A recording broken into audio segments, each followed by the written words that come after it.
Hello, hello. What's going on? How are you? Hello. What's going on? Is this on? How are you? Hello, hello. Alright, looks like we are on. So, hello. I guess I look over here a lot these days because my other screen is on this side. But I'll try to look into the camera.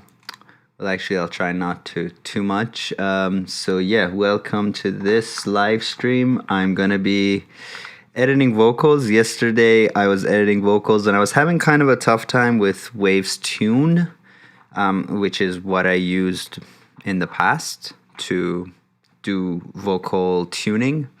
And then last night, I was like, okay, let's try to work out kind of workflow. So I looked at a few things like, is it better to tune first and declick second? And I used a bunch of different bits of software for doing all the stuff. And I'm going to try actually going all REAPER native. Well, I'm going to declick with RX, but I'm going to be tuning with Reatune. To see if that's better. And I'm also going to be aligning stuff, especially with backing vocals and that. It's just easier to, it seems easier to do the align, or I felt like I may not need to align, but I'm going to align. To cut it long story short.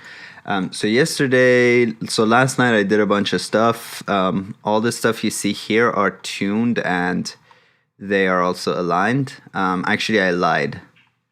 I think these two aren't tuned. These are tuned. Some of these are tuned. So, yeah, we're working with a mixed bag of stuff, and we'll just kind of tackle them as we get to them.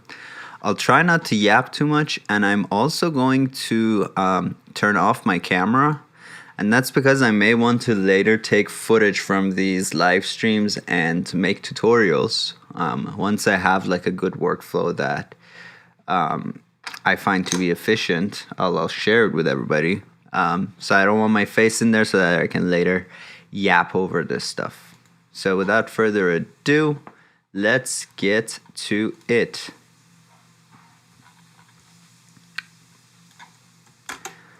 Try not to yap too much, but if you have questions, feel free to ask them. I always say that, but then I end up yapping. Me. It's like, shut the fuck up much, Arya. And I should try not to curse either. You know. Hello, Memorial 2K8. Thanks for joining us over here. Yeah, so here's what I've been doing. I'm going to tune some stuff later with Reatune. For now, let's align. Now, I know lots of people align using MPL align. And let's just kind of go over that real quick. If you want more detail on that, check out the old Let's Talk About REAPER. Mike did a video on this. But in the video that Mike uploaded, he's playing guitar. Stuff with really clear transients, you get a good result with MPL align. Stuff like this, where this is vocals, this is really kind of softly sung vocals where there's no clear transient. It's not really like even doing much. Like, see, as I move this around, it's almost doing nothing, right? And if I'm getting something wrong, let me know. But I think, later you'll see when I use this on guitars, it works really well. With this stuff, it doesn't really work too well. So I like to go the route of using the old dynamic split.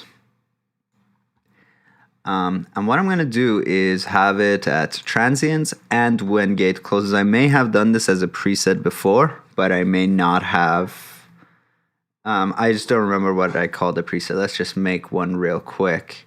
As you can see right off the bat, it's like not doing a huge, it's not doing a great job finding all the stuff we wanted to find, especially up top. So I'm just having this generate transient guides, and then I'm gonna just manually add a bunch of stuff to these.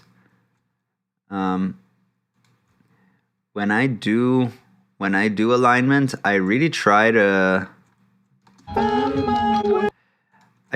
be as somewhat inaccurate on purpose, so that the alignment is like more human. So that's why you see me do this somewhat inaccurately. And transient guides, if you don't know, like it marks your transients, but it doesn't actually make a stretch marker. And that's because I usually find like you need to massage this stuff a little bit yourself anyway. And I know there's tons of scripts and tons of stuff like that, but I just feel like this is really the easiest way. Is to do it manually, and you get the best results, and you don't get like finicky, weird behavior, especially again with non-transient material. And then I'm just gonna select these and do the old wiggle. Oh, there's one transient missing here. Little bit more of a wiggle. Yep, nope. This is what I want. Wiggle, wiggle, wiggle.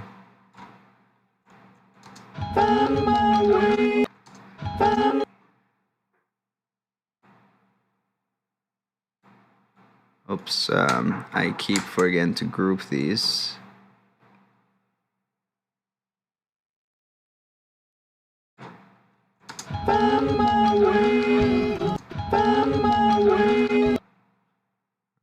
These are a little bit wonky too. Get in here.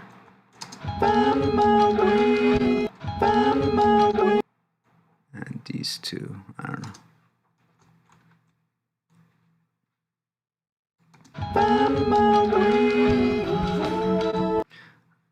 Align the ends.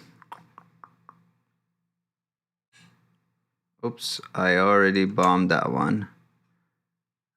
I'll just align this part. Droop, droop, droop, droop, droop. Come on. I need to step back.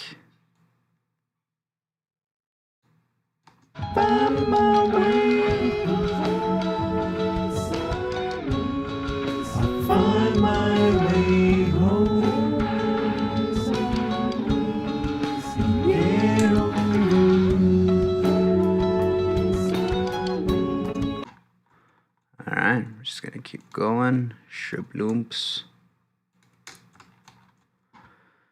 Hello, Bo. How's it going? I didn't know about the transient marker thing directly in the arrangement window. Yeah, it's nice. I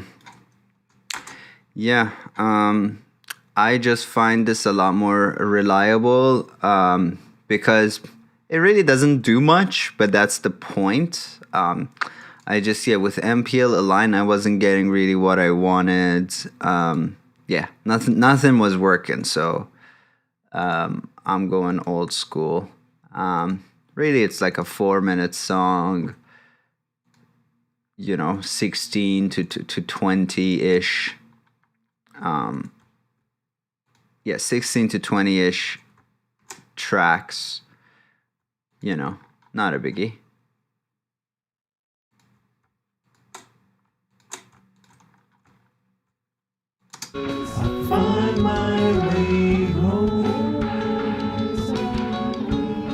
That's okay, Bo. You haven't missed much. I've been talking about how last night I tried to figure out Waves tune, and then I found out that it does work, but it's just kind of annoying, and the size is too small. So I'm gonna use REATune today when it comes to tuning. But right now I'm aligning the stuff that I tuned yesterday. and I used MPL align takes at the beginning and realized that it does not work too well with vocals. With transient material, it works better. Find my way home. Shoop, shoop, shoop, shoop. Find my way home. Find my way home.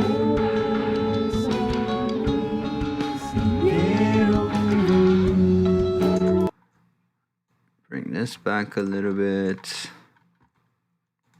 Do a little chopperoonie over here.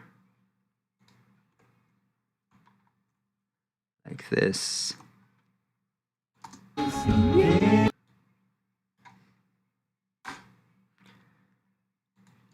I don't know, once you get on a workflow, actually, like, whoopsie daisy. Once you get in the groove of things, you know, it's not too bad.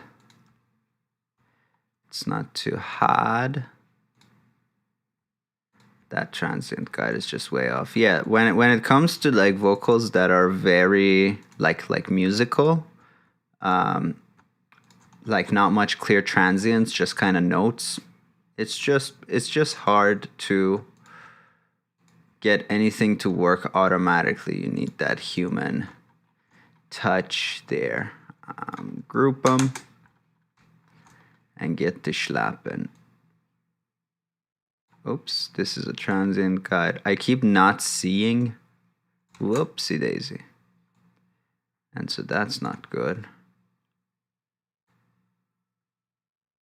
Grab this guy, grab this guy again. This was, oops.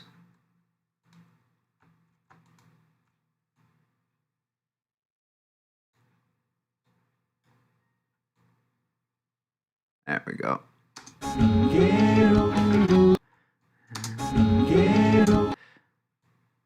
Vocals are a little bit behind the beat too, so I never go full on perfect.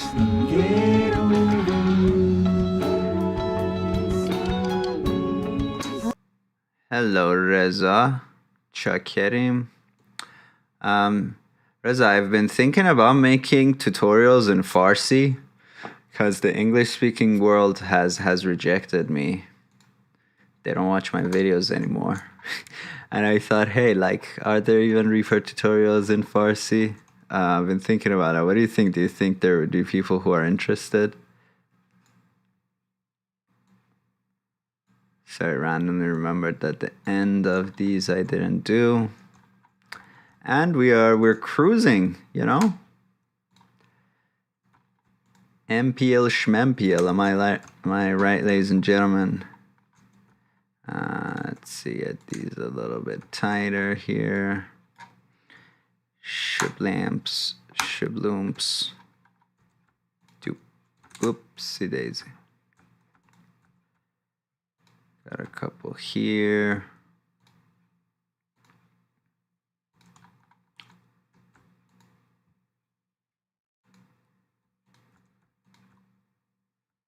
Maybe you. Some of the stuff that REAPER puts are just way off anyway. And, you know, I'm not judging. I don't judge people until I make my own DAW. Then I can start talking down. Alright. Grab this mother jammer. There we go. Here we go. Oops. Forgot that this is... Yeah, so that's one problem I have with transient guides, is that they look too much like stretch markers.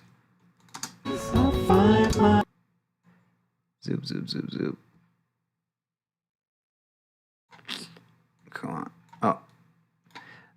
Oh, I need to have item grouping enabled so that selecting one selects the whole group. These are early.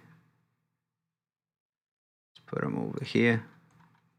And home, that goes on the end of one.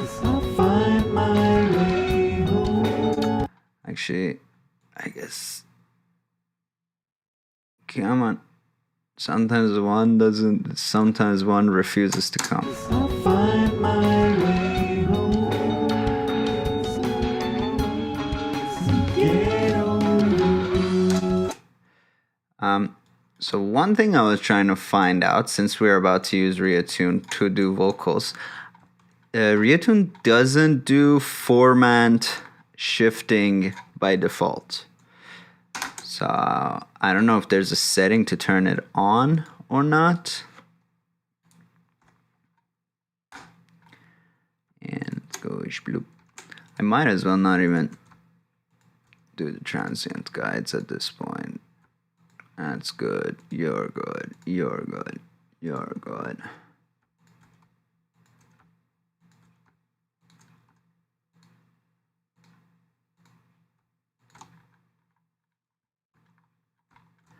By the way, if you hear my voice kind of cutting in and out, it's because of my gate, which is something that always annoys me. I'd rather have like a constant amount of noise in the voiceover versus it cutting in and out. But I want to reduce bleed because I monitor very loud, so hence the cutting in and out. It was the lesser of two evils. And quiero. Come on. Come on. There we go. They were like a touch more responsive on being caught. That would have been great. This is too much like that. Come on, fella. There we go. And I'll just do these two together.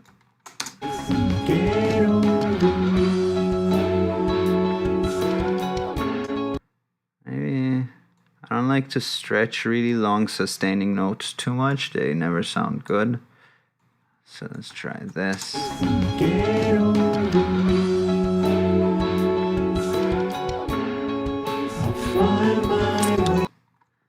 Only 6 more to go, huh?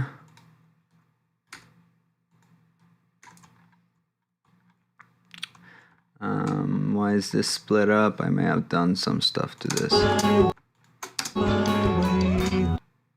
My way home. What did I do to this? Did I declick this? My way home. Whatever happened is... My way home. There's a click there. My way home. Still a click. And how can this be a click? My way home. Way home.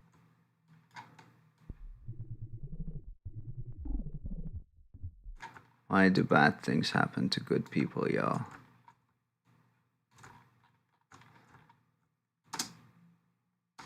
I'll find my way home. Annoying. Let's lose this for a sec. See if this... Way home. Way home. There's something here. Way home. Way home. Okay, there was a click. I declicked it. Way home. Now there's that weird join key sound. Way home. And it's just not going away, whatever. We don't care too much. I have backups of this stuff, so if at any point we go too nuts, we got a chance to fix it. Whoopsie daisy. Tap, tap, tap, tap, tap, tap. Bam, bam, bam, bam. Do, bam. A little inaccurate. Bam, bam, bam, bam. Who's that chef that goes bam, bam, bam? I like that guy. Or do I like that guy? I don't know. Never say you like anybody, because then you read 10 seconds about them and turns out they've been sexually harassing people for like 20 years. Nobody cared. What the fuck am I saying? This is not really an educational live stream. This is more like the evidence that will one day be used to hospitalize me. Your Honor, he was clearly insane, as you can see from the live streams here.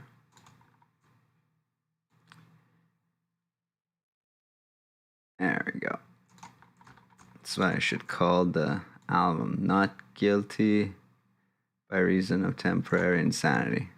Whoa, why did everything get all loud on me?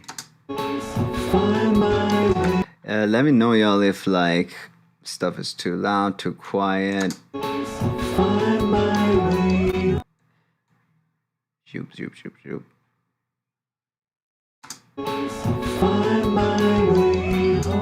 That was a little. Whatever I did, that last place was not good.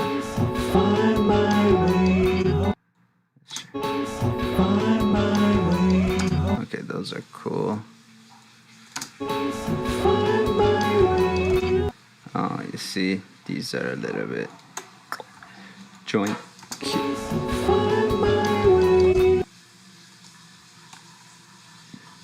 Maybe this is whoopsie daisy.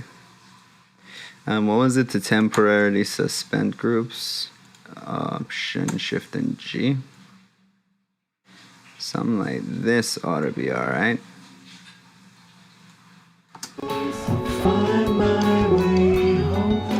There we go. Unsuspend the groups. Unbreak my heart. Say you love. Find my way home.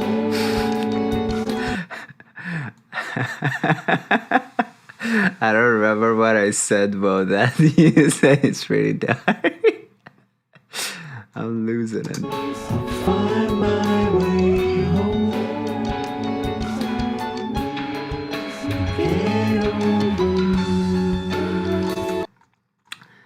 Alright, we're almost done.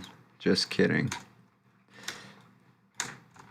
I realized last night that I was trying to like make this entertaining, and it's like, this is not entertaining. So I hope people are finding it educational, because if it ain't entertaining, if it's not educational, then what the fuck?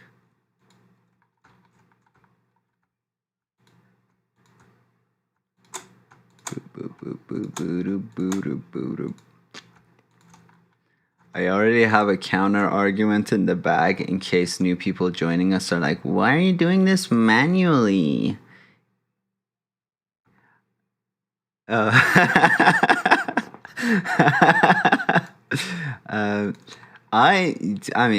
honestly never get enough sleep. I've been an insomniac since like 2005 probably,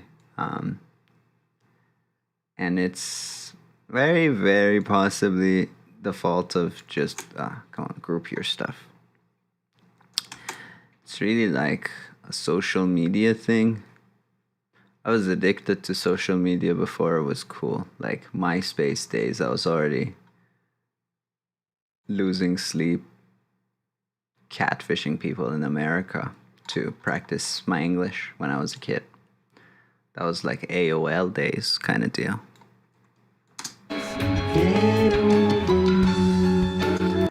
This one was just perfect. I didn't even need to do anything.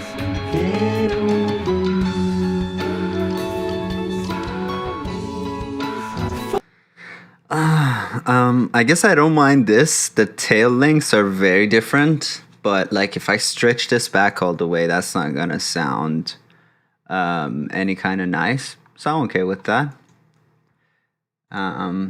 Joink, joink, boink. I gotta make a custom action for this. Cut it, go forward 2 things. Cut it again.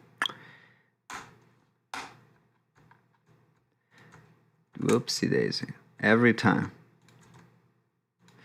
If you're wondering what mouse modifiers I'm using, if I'm turning a transient guide into a stretch marker, that's just clicking. Otherwise, Command Option, aka Control Alt clicking, makes a new stretch marker. For grouping stuff, I think grouping is G and ungrouping is U, but for me it's Command G and Command U. And dynamic split is normally with D, and I think that's possibly the worst idea ever in terms of what hotkey to assign to what key, because the D key, you know, when I leave my hand on the keyboard, naturally my index finger is on D. So D is like the best key in terms of where it is. So it should be something important and not dynamic split.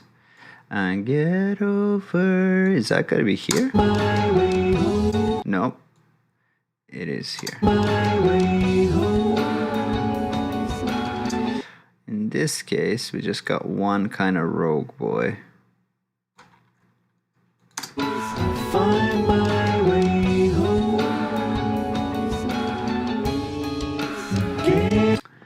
When they stop together, it also kind of bothers me a little bit, but we could always kind of obscurify that with a touch of reverb and that. Let's just do this other split too. Why am I splitting these one by one? This last one I may leave. Get over you. Especially because there's lots more where that came from.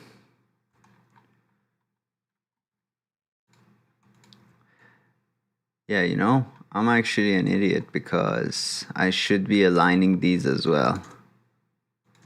So idiot alert.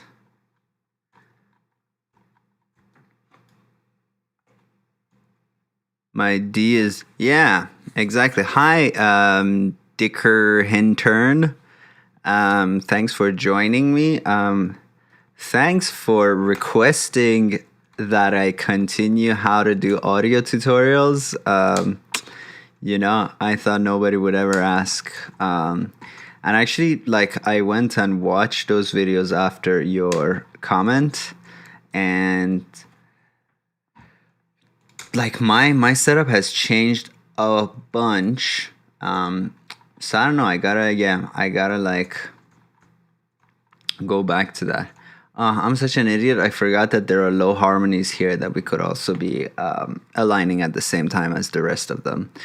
D for me is this. So my A does this. It trims the left side. D trims the right side. S splits. So if I want to make chops, I go S, A, S. And then if I want to chop this way, I go D. Like that. Yeah, but D shouldn't be dynamic split just because dynamic split starts with D, because forget about it, right? How often do we use dynamic split? For me, dynamic split is U. All right. Reatune. Let's listen to And find my way home. Find my way home. Get over you. Oh, thank you, Ata. Is that how you say that? They are nice. Yeah, in Pro Tools they are A and S, and my like editing hotkeys are kind of an amalgam of like Pro Tools and Logic and other stuff that I used. But yeah, I like the ASD setup. So it's like, and I have X. The only problem with my S is that it needs to be under mouse cursor. So, okay, right off the bat, I know that if I try to tune these with Reatune or with anything, they're too low. They may not sound good. So let's just see if anything is like super bad. And find my way home. Find my way home. I mean, Bo, how did you sing that?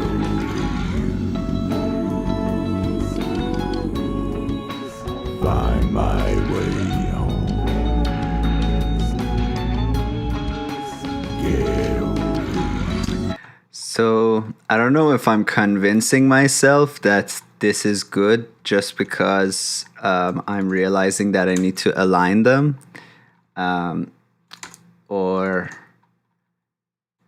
But I think maybe I just feel like these are perfect how they are. Tuning the low end is more difficult. It will be more artifacty, but also in the bass region, it's harder to tell pitch offness. At least for me. Maybe other people find it easier, and I just think I think let's leave these for now, but I will align them where I see it's needed. And find my way. And find my way home. Like right here, we need to align these babies. Over there. Whoops, I did it wrong. I can already tell. And find my way home. Joops, joops, joops, joops, joops, joops, joops, doo-doo-doo, boo-doo, boo, boo-doo, boo-doo, boo, boo-doo, boo, boo-doo, boo, boo-doo, boo-doo. All right, here we go. And find my way home.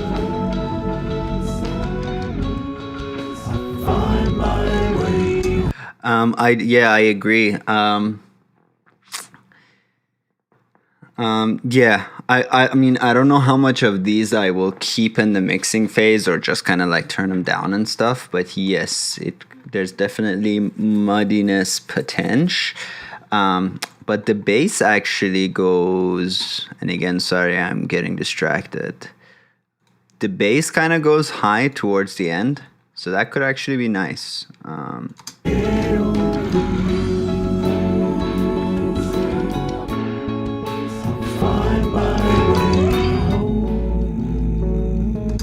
Yeah, like kind of towards the end, the bass is really high.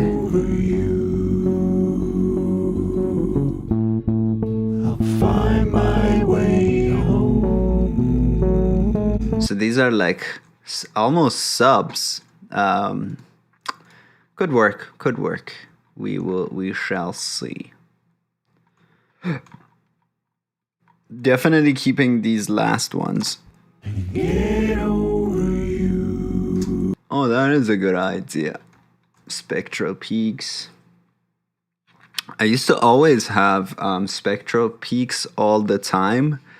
But sometimes I found that a lot of people got confused in my tutorials. They were like, what the hell are those? So I turned them off. Though people also get confused by all my toolbar icons all over the place. And then I'm like, well, I'm not getting rid of them.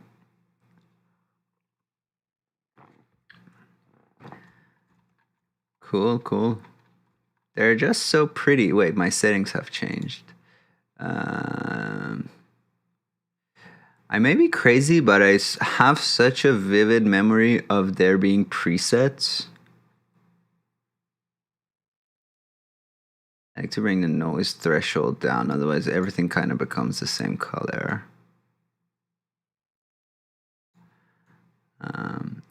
Yeah, I could have sworn that there were presets.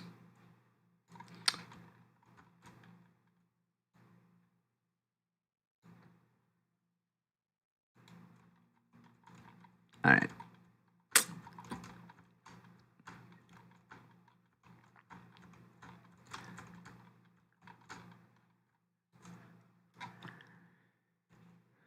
Let's ungroup these. Let's ungroup these. You know, I don't know do this part one by one, I can just hit it and then get to doing it one by one.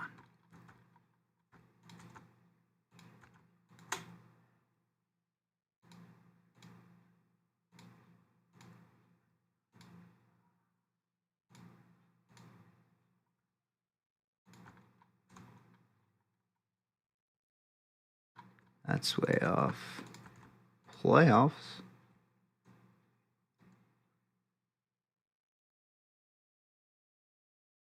Yeah, there is an action for that.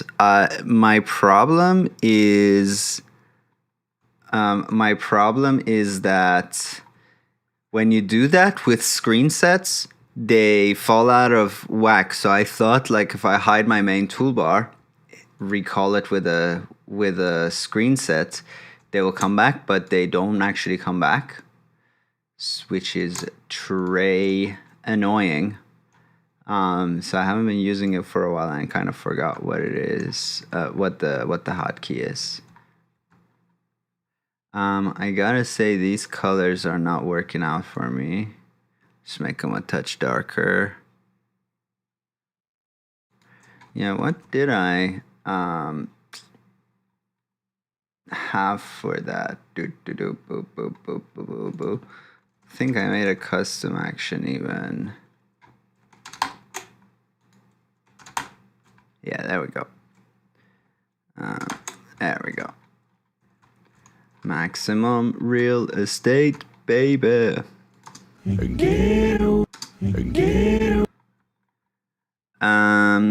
Hello, Mark Bragg.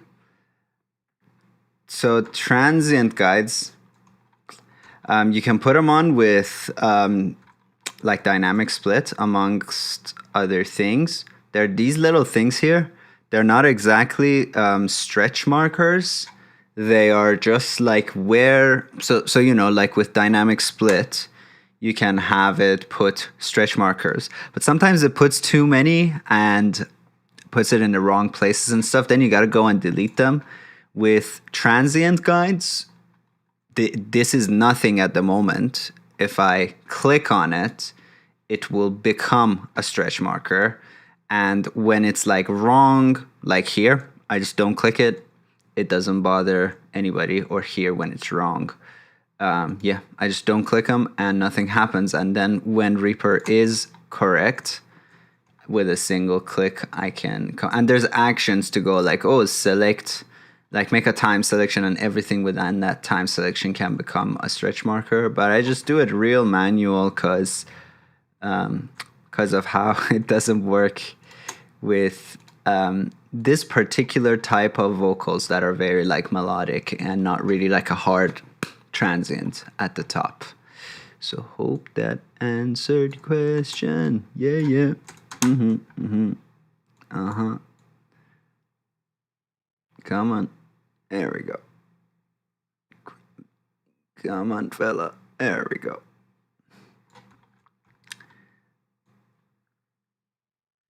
I like this wiggle, man. There we go, fella. Come on, everybody together. And get over you.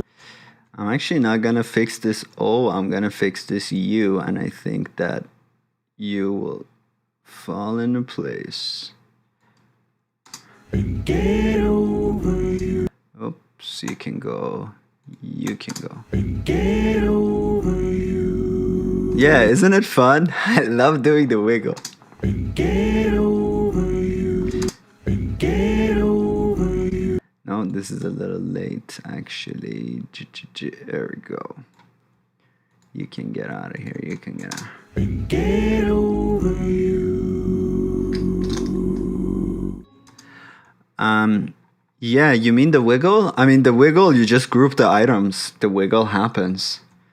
Yeah. So I like manually go in. I put my transient markers or stretch markers, because in this case, really, there's just no other way. With the low end, it's very tough to find exactly where it is, but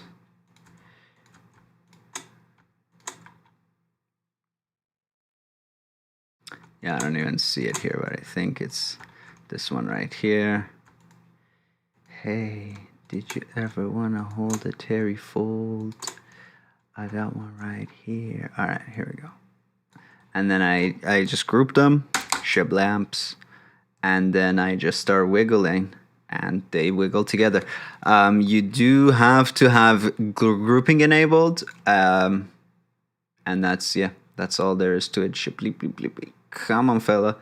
I remember it being a touch more responsive. Yeah, exactly. Yeah. I'll find my way. Da da da da da da da. You get it. Get in here, yeah. But no, I mean it's not about singing well per se. I mean go find a recording of the whatever choir you respect. It's impossible to be like perfect. It's possible to be really incredible, but it's not possible to be perfect.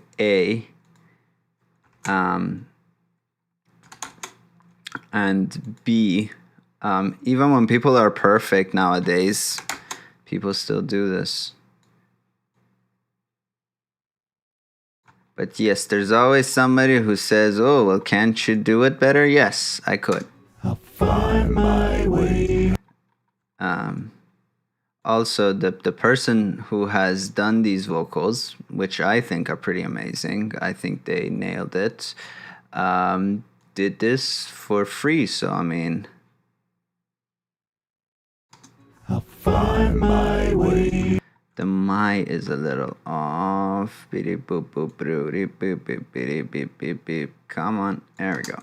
I'll find my way. Still like that. I have real issues with artifacts when I'm aligning vocals. Sometimes changing the default milliseconds help, but sometimes not. Wish there was a way to edit the crossfade of each stretch marker directly. There are some actions for that. Let's check it. Let's check if we hear any artifacting. I kind of, as a general rule of thumb, try to not go below 0.9 or above like 1.25. So this may be like a little extreme. I'll find my way. Let's mute these because these make it harder to hear artifacts. I'll find my way home. Like if we listen to this one. My way home. Yeah. Total artifactage right here. My way home. That one is little artifacty. So there are a couple of actions. Oh yeah, force. Like force balance mode, force no pre-echo reduction, tonal optimize. So for these, we will tonal optimize them. So I think when it's transient optimized, that means that the stretch marker at the beginning tries to be like 1. And then if it has to, it does that like slopey thing like this. So that, yeah, at the beginning, like the transient is healthy, it's at the rate of 1. And then if the end kind of falls out, it's fine. So that's kind of the compromise you're making. And with tonal optimize, it tries to kind of create a stable pitch. So yeah, like there's some artifacts, but honestly, like for backing vocals, I'm never too worried about it.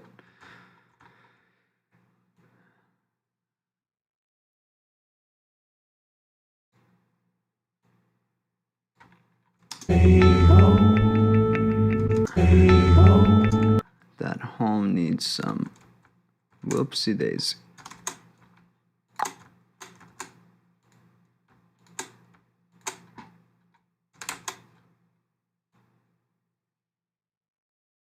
Way home like that. I'll find my way home. Nope, too early.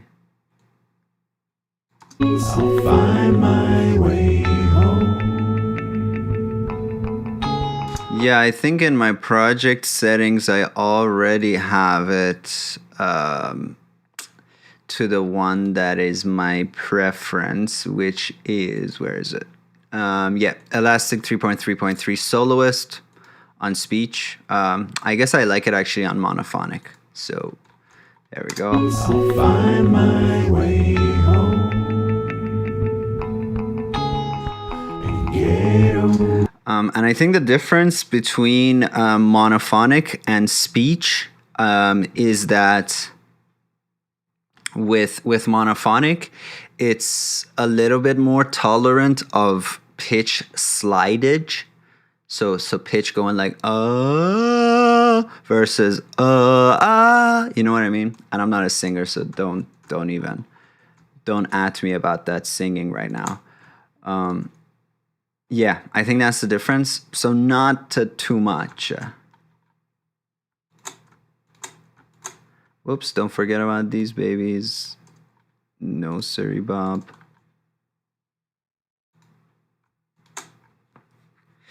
And then these are Fs, right? F-s. Try not to stretch those. That's another tip that I can give. Try not to stretch things that are in the SE region. Yeah, just don't work too well. Again, when the tails are this different, I try not to correct it. I gotta stretch this a little. Oh, forgot to group them. Shib lamps. Come on, fella. There we go. Come on. Here we go. So monophonic is more tolerant to pitch slidage, and speech is less tolerant to that. But there may be other differences that I never picked up on as well. Obvs. Get over you. Ta-da-da-da, that's on the and then 4. Get over you. I like that. Whoopsie daisy. All right.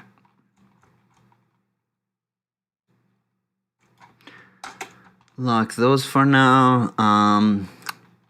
There is some stuff we haven't tuned yet. Yeah, very nice by Bo Denerius, who's watching this stream as well, and who makes his own music as well, which I really like. Real nice music. Go to I should know this by heart already. Is it deneriusworks.com? .se, sorry. No, work dash Denerius. Right? Yes, work.denerius.se. I'll put the link in the chat. He makes plugins. He makes other stuff. Makes music. Yeah, real nice. Nice work, Bo. I'll find my way. All right, let's start with these, and let's try to tune these. With backing vocals, I'm gonna start by tuning it manually, and then seeing if we need to go more nuts than that. We'll do that.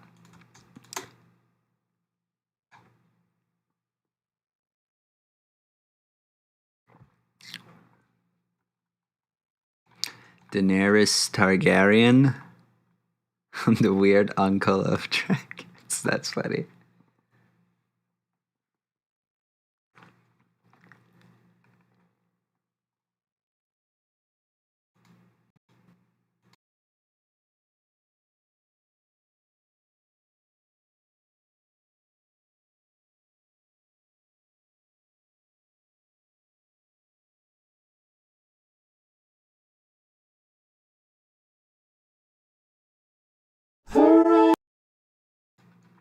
All right.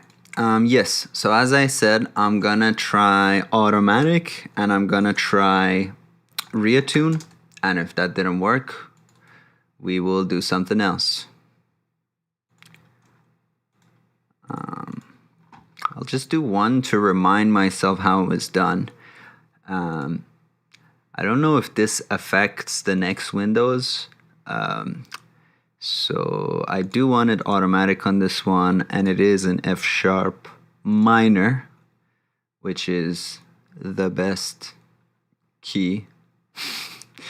That's correct. Attack time 250 milliseconds. Let's keep it there and see what's going on. Horizon. Let's just focus on this one. Horizon Maces. Horizon Maces. Horizon. Cool, Mark. Yeah, do you know, by the way, if there's a way, like if I have it automatically do this and then I go and sorry, I shouldn't have stopped it. If I put this on automatic, can I then go to manual and change stuff? I suppose so. Horizon Maces. Horizon Maces. Horizon Maces. Horizon Maces. Alright, so now if I want to go and change stuff, do I turn this off and turn this on? Is that how it be? No, it don't be that way. It be this way. No, keep the auto on. Okay. Auto is on. There was one where I thought I gotta go and make it and change it manually. I think it was this. Yeah, that one.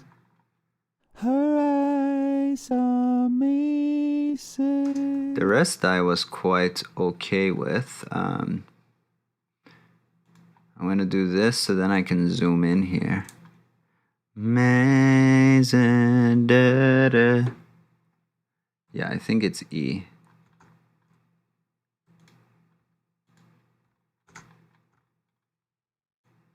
This used to work. There we go. There we go. My mouse wheel is being amazing.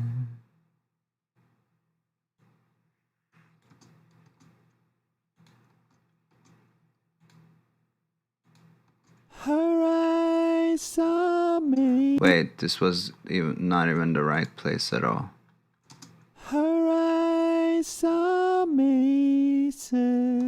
It's right here. Amazing. Whoopsie daisy. Horizon Maces. Horizon Maces. Horizon Maces. Horizon Maces.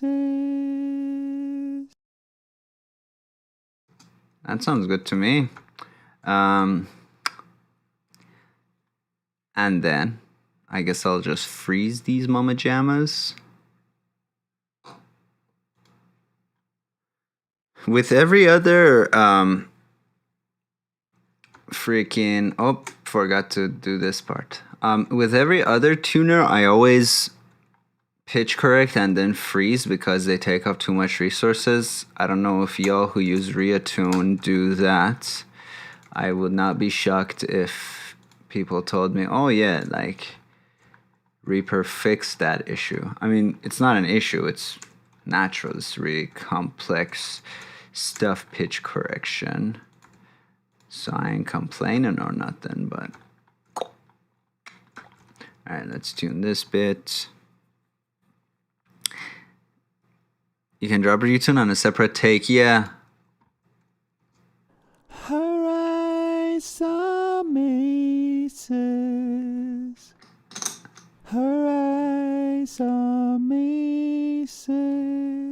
Yeah, with some of the stuff I can make it faster.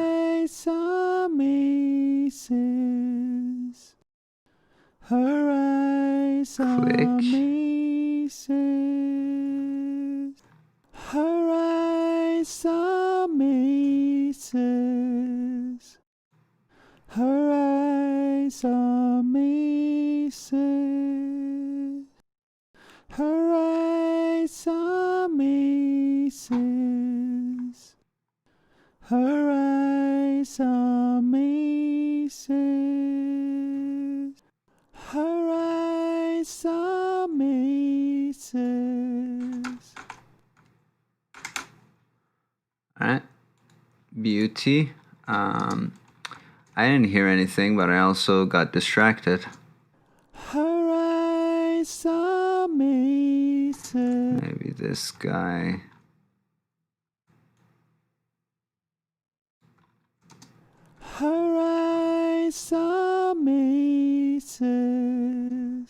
Maybe just partially kind of.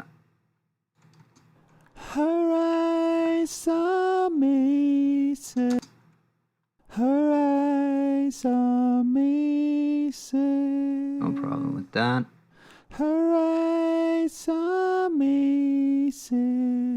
Love that. Lovely.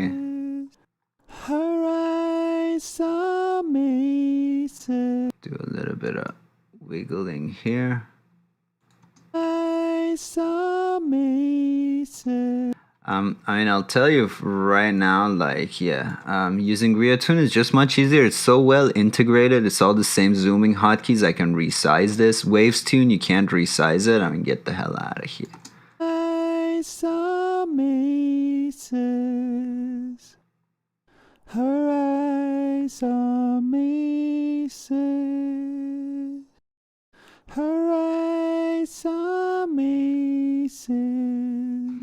Just a touch. Can you go like... Oh, you can. Of course you can.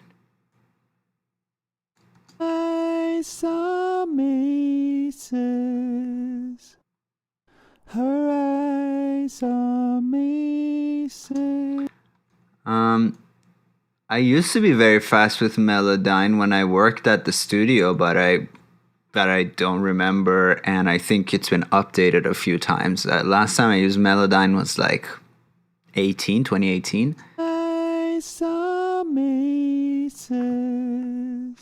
Other than, and feel free to attack me on this one, I may be talking out of my ass. Other than Melodyne doing polyphonic stuff, I feel like when it comes to monophonic, it's essentially doing the same thing. Like, is it a super noticeable difference?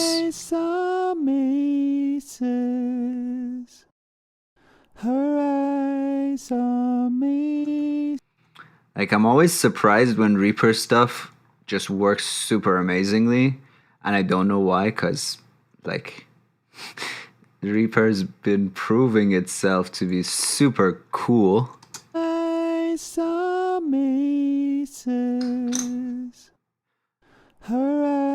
mean, I don't know, maybe it's improved, but like 2018 Melodyne still had like a good amount of artifactage.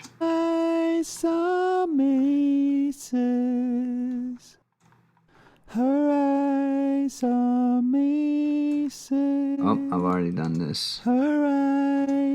Alright, that's actually in key and I do like it. Maybe even make this a little stabler here so that it sounds intentional. Just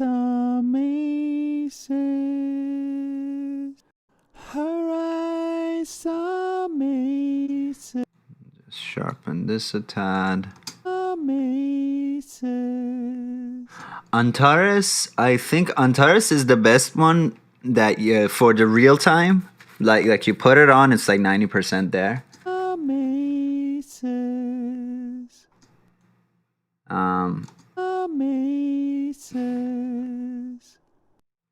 But yeah, I'll tell you one thing. It's super often that the second best thing in any, like in all the plugins. It's kind of like the most popular. Do you know what I mean?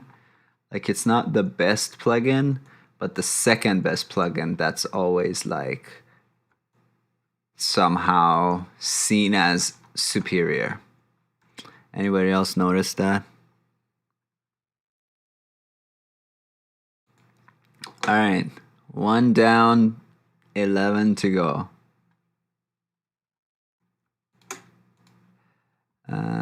Chef wax. Having to do this for every single one kind of doesn't sit right with me, but whatevs, yo. Actually, what am I doing? I can have them all track at the same time, right? I'm gonna assume that I can. We are going to learn.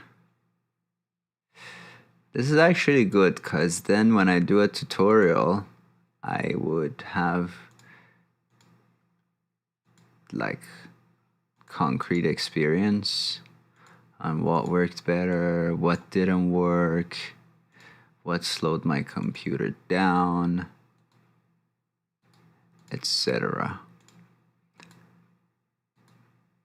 For example, if I save this as a preset, does it actually retain this stuff? F sharp minor. Now if I go to this poppy and just go F sharp minor, oh, beautiful. So there we go. Learn something new. Learn something new every day. Here we go.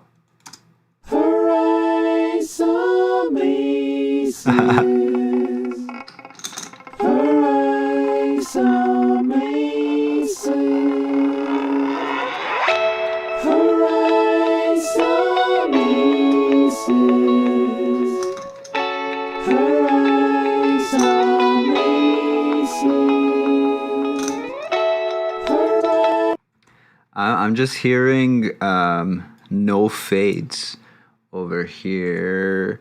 0.00 dot did boop boop beep bop.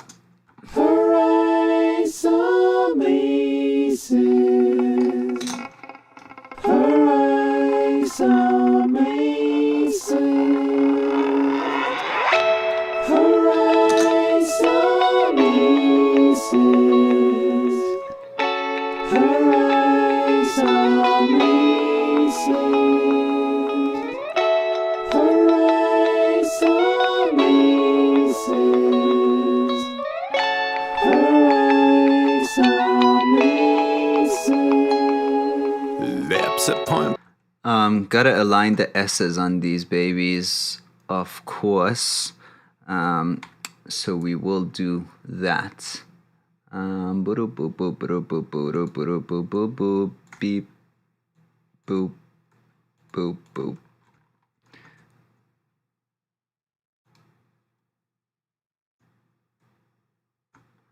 Oh yeah. You know, I still sometimes just get super nitpicky with that stuff and do it manually. This is another good one. So for example, right, if you have 2 tracks that are right above each other, 2 items, I can take the fade of one and move it. Sometimes they work together. If actually they both don't have fades. Nope, this is just adamant to prove me wrong because I was trying to make a point. Let me do this demonstration real quick. Okay, so if the 2 are the same length, I can select both of them, I can put a fade in. But when they're not the same length, like right here, you can't do it unless you select them all. An option command, whoops, no, oh, this is locked. Option command will make you put fades for all of them. And it works this way as well. So if I hold option and command, I can do the fade in for all these bad boys at the same time, which is super cool and a big time saver. But yeah, really the best time saver is to like mentally ignore the fades and then do a batch fade at the end. Whoa. Horizon Oh, I heard something. I'm just going when I hear something. No, I heard it on the right. I think it's this one. No. Is it this one? It's this one. No, wait, which one is it? I tried to be cool and guess it, but now I have to go through all of them.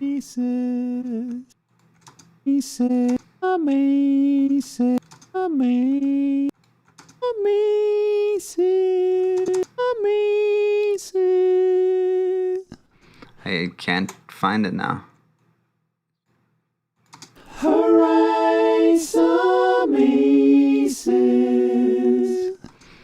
Yes, I hear it, but oh, there it is.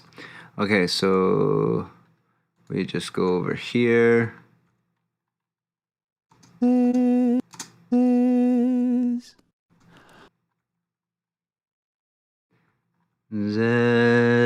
Is it a B? Sorry, just gonna grab my piano. Why you're not? Oh, yes, it is a B's.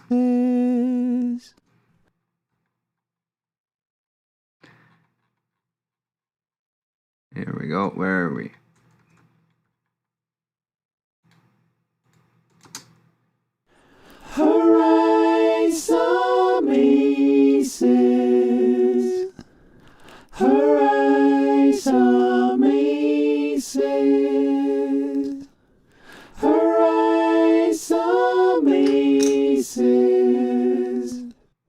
Oh, I heard one. There we go.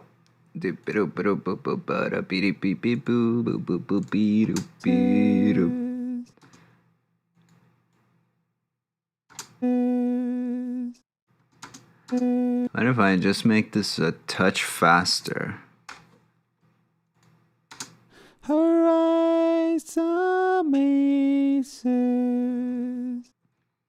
I can live with that. Sorry, fellas.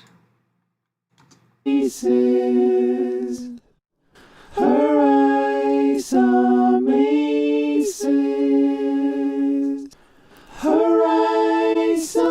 a little bunch of weird stuff happening over here. Zoop, zoop, boop, whoa. Boop boop boop boop boop boop boop da boop boop beady bop badoo da beady beady beady boop badoo da beady. If you want it all to look tidy, wonder if there's an action to set grid to 116. Move left edge bar. Yeah, I was just thinking about doing that because that's definitely something I do loads. I actually do have a custom action for that, but it's for my ripple. Like it's for my videos, so it does some ripple action, so obviously not appropriate here. But yeah, let's just make that custom action. Make that custom action, baby. And we'll call it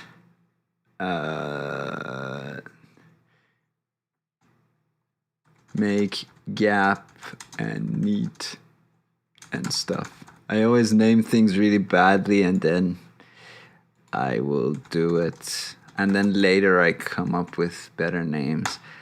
Split items at edit cursor. Select right. Move said edit cursor by grid. Thing is, I don't know how many. Let's do a second, and we can always fix it, eh? Let's try that. And then trim left edge of item to edit cursor. That should do the trick because I have auto fade enabled. See, I already forgot what we called it. Shoomps. That didn't work. Shoomps. Oh, because I put my edit cursor, yeah, I got the orientation wrong. Split items at edit cursor, select right. Move edit cursor right by, see. I mean, if you don't know your left and right, you know. And then trim left edge, yes. So that's not fair. Let's choose one that is just an item, shablamps, doom. That's not bad, but a second is too long. So let's do not move edit cursor right. The Archie ones sometimes don't work, so I made these. By make, I mean I stole these from somebody. I think it was the old Outboarder. Yeah, 100 millisecond is good, and then I will fix it from there. So if I put you here, shablamps it up. Yeah, that works for me. So what hotkey do we give to this action? I'm running out of hotkeys. It needs to be something simple. Like what about Alt and C is taking Alt and Z? Have I ever actually used that? Split at previous zero crossing. Oh, whatever. Yeah, Alt C. Thank you, Dinosaurio Wachituro. Today is difficult viewer name themed, but thank you for subbing. You know, I've been kind of sad because I get obsessed with analytics, and I'm like, my viewership is going down. I should just quit. Then last night I made a good cake. I was like, you know what? If I was good at cinematography, I'd quit teaching REAPER and I'd start teaching cooking. Because I did go to cooking school, or I minored in gastronomy in university. Because I was young and full of energy and hope and sick of ordering takeout. All right, here we go. So I'm gonna align the hell out of these. I think I did something to these. All right, let's practice my thing. Option Z. My problem with that is that it's hard to get like exactly where I want it to be. It won't be like a preset amount. So if it's one item, I can do that pretty rapid, but. Hooray, so amazing. All right, let's go. Let's bang this out, shall we? Shablamps. I'll recalibrate the transient sensitivity. Actually, when it's really sensitive, we don't want that. Though I do want that. And then threshold. Threshold? Do y'all say threshold with a hard H, or do you say threshold? These are the questions that keep me up at night. Shablamps. Well, you made about 300 transient markers, and none of them are correct. These are pretty bang on. Doop, doop. Boop, boop. The real important stuff are the S's, and the S's actually do get detected. No, not a pastry chef, but just I cook well. I bake okay. I cook very, very well. I'm not even like gonna be modest about that or humble. I'm a pretty good. Sometimes I make food. I'm like, my wife should pay me for that.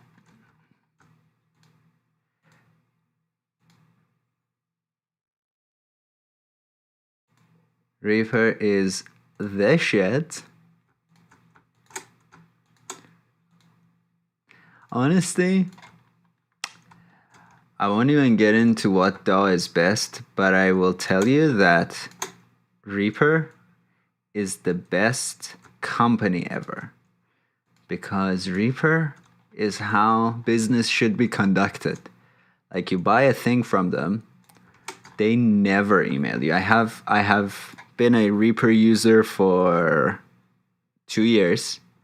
I have gotten a total of 1 email from Kakos where they gave me my license code, and that's it. I have never heard from them again.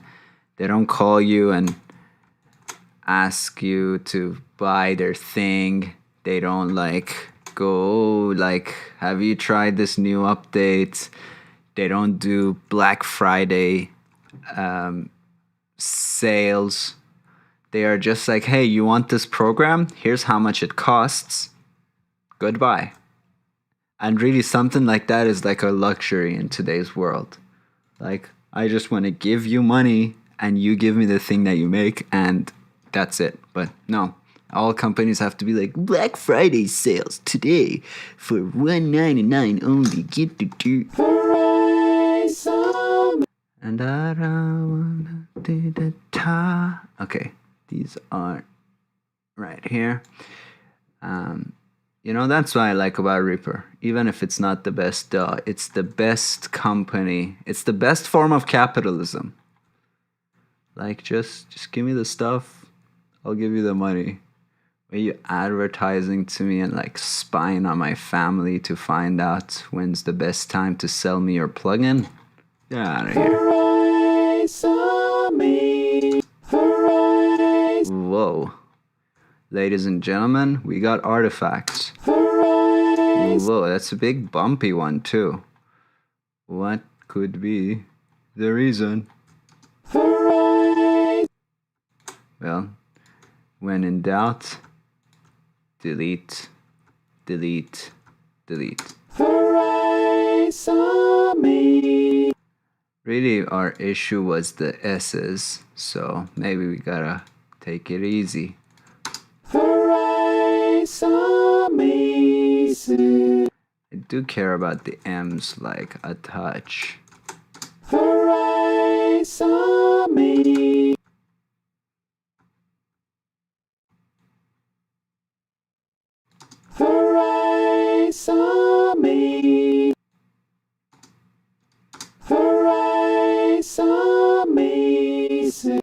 There's something wonkaroonie going on here. Who could be the culprit? Is it you?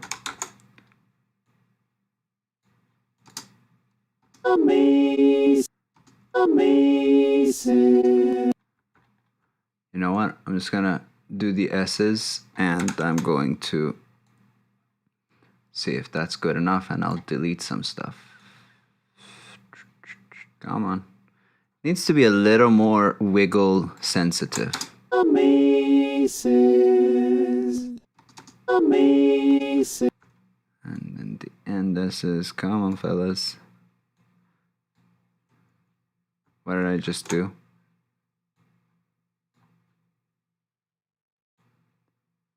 Zoink, zoink.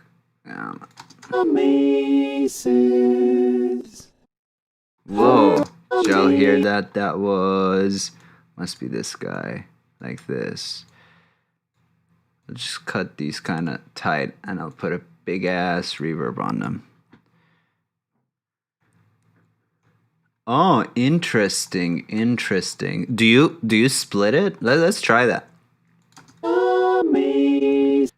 So you just go shift.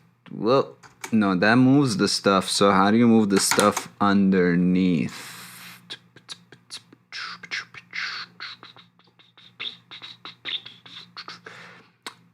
Where's the stretch markers? Why don't I see that? Media item stretch marker. Move contents under stretch markers, command option. Okay. Zoink, no. But that's not moving contents under stretch. Is it like this? Oh, beautiful. That is cool tip. Very nice, very nice. Definitely made it better, but hold on, I want to modify this. Why are you going away from me? Move contents under. Let's not ignore selection and grouping.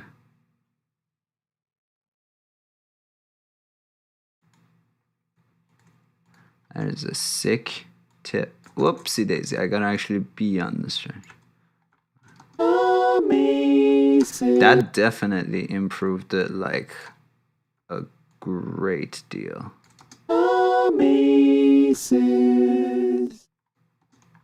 And the end is not great. I actually know who this. So this would be a good time to go force tonal. Let's see if this makes a difference. Oh, see, yeah, forcing tonal actually helped a lot as well.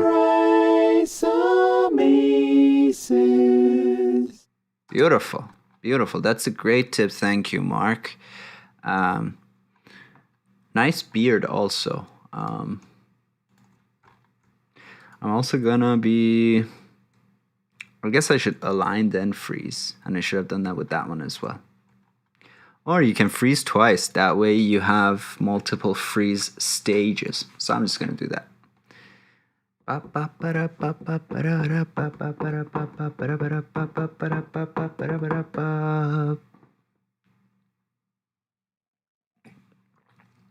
Ah, but that's annoying. Nope, never mind. Sorry, forget I said anything. Yeah, I'll do all the things, then I... Horizon, alright. What was the hotkey? Oh, and let's get rid of all this stuff. Horizon. Tap, tap, tap, tap. Horizon.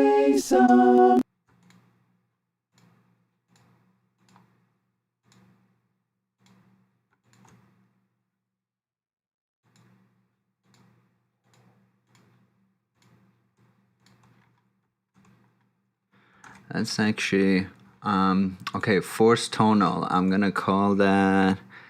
I'm just setting hotkeys for stuff I know I'm gonna be using 1,000 times. Force tonal. How about Command Option Shift and 1? Probably forget that in a second. And Transient Guides. Clear Transient Guides. Convert. No. Alright, maybe there's no action for that.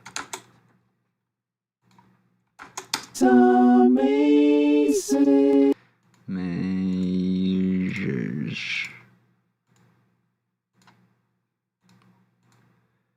Zoop, zoop, badoop, badoop, boop. Alright, here we go.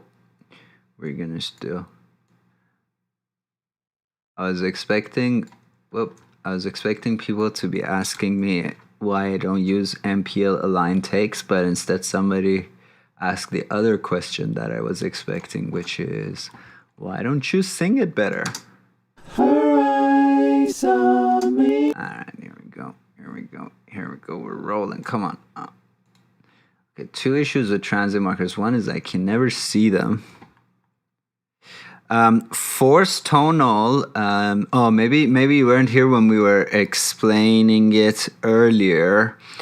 So if I go here, you have the project default, which for me is soloist, and we just set it to monophonic.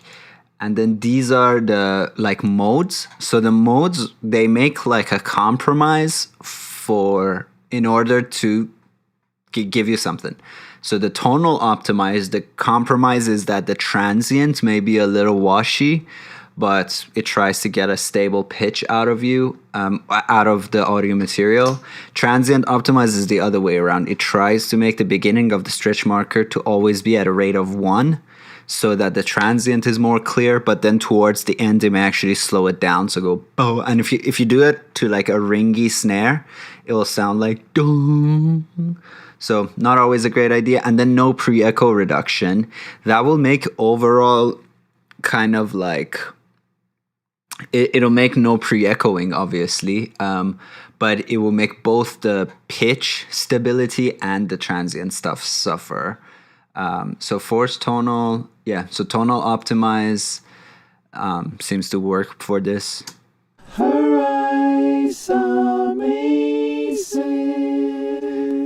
One question that I still have is, should I have declicked before aligning or not?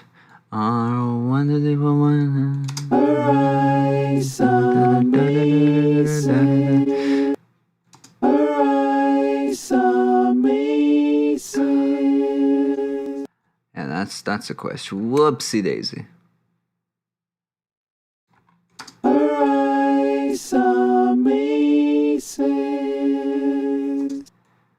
Some of these are too long, baby. Let's bring them down over here. Come on, fella.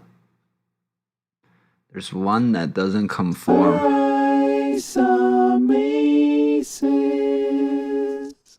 Oh, that was still a little wonky. Whoopsie daisies. Suspend groups. Grab this. Get over here. Grab you. Get over here. Grab you, get over here. Whoop. Did y'all hear that? I'm gonna pretend I didn't. Oh, that's still a little. That's that is. Why don't I just cut you here? And this one. Possibly this one. We just need ones. For declicking, I've done a tutorial on that, but I'll give you a demonstration of how that looks. Let's find ourselves a click. I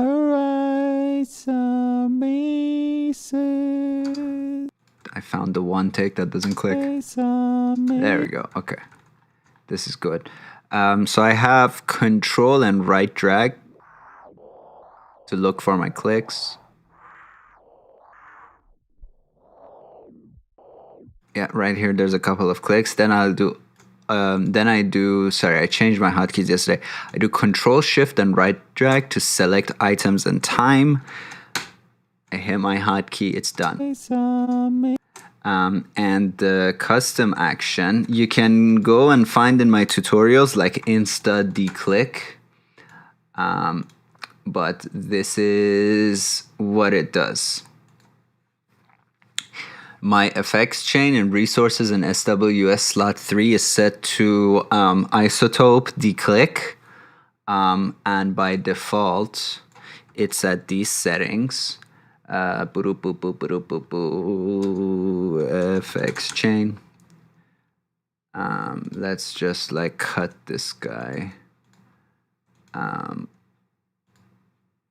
Oops, I did selected tracks. Undos. I wanted selected items. Sorry.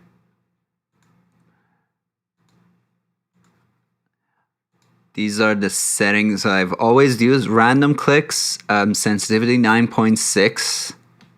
Don't ask me why. And click one widening 1 millisecond. For vocals, I may also use mouth declick. Like just now we saw that the declick normal didn't actually do a good job. So let's try it with mouth declick. Whoops.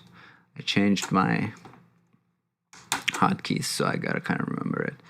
Oh, and I made a mistake there. I'm sorry for the tangent, everybody. Sorry for the tangent. Gotta glue that item over there. You know what? There was a reason I didn't glue. Because mouth declick, you gotta check. Another one here.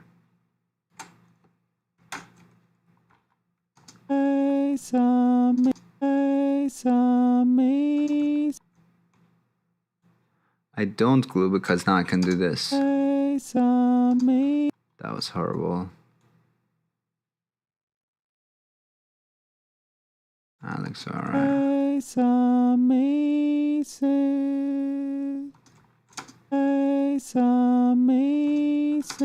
No, that's not working for me.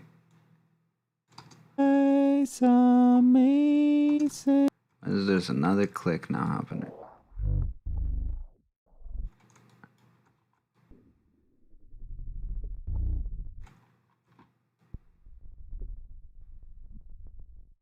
Some wonky stuff going on. You don't hear the click. Or at least I'm not picking up on it, but it's a little bit of a cutout.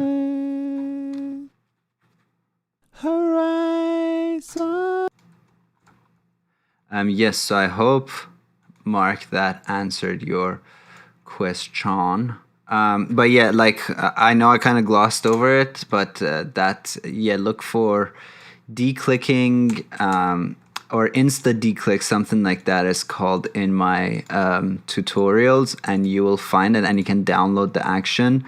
But of course, the action only works if you have the same effects chain. So really, you should make the custom action yourself based on what you use to declick.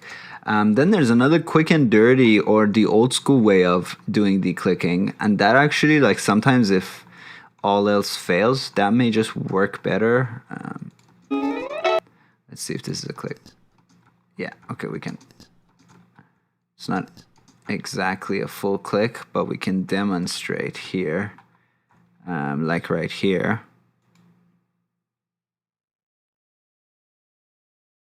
It was basically shortcut to crossfade weighted downward at the click point. Yeah, or I was gonna show you this way. Like in the old times, you would use the Pro Tools pencil tool to just flatten a click. And actually, Bull was saying yesterday that he just does this. So I'm gonna try the bow method, shabloops. There's another one there, and that's a mouth declick. So mouth declicks, especially when they're this size, I feel like Isotope does a better job of them, but this time it didn't. So let's again try the old school way of just turning it down on the item. Just flattening the hell out of that thing. Much better. This click, this can be wider.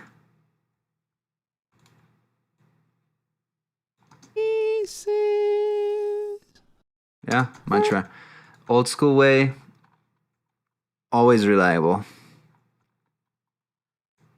When you say his was basically a shortcut to crossfade, you talking about who?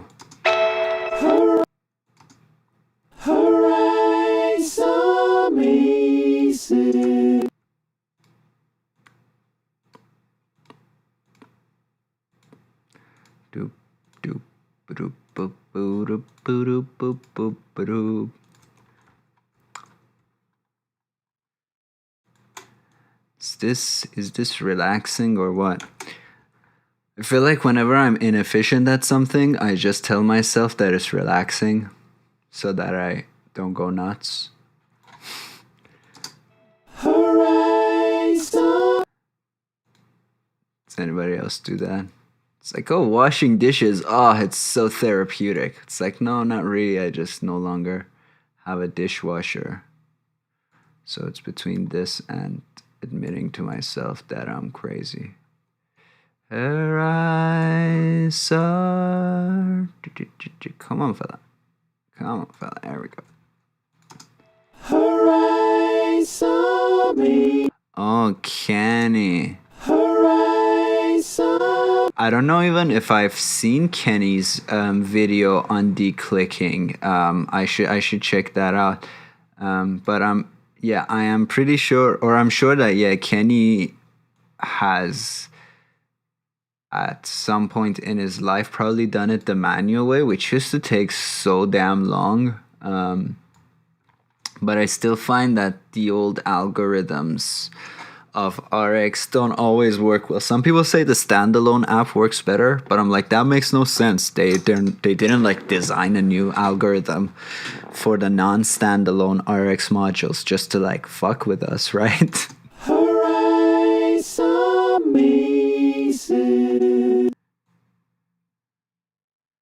And I don't have the standalone app. I like to be frugal. And then grab whoopsie daisy.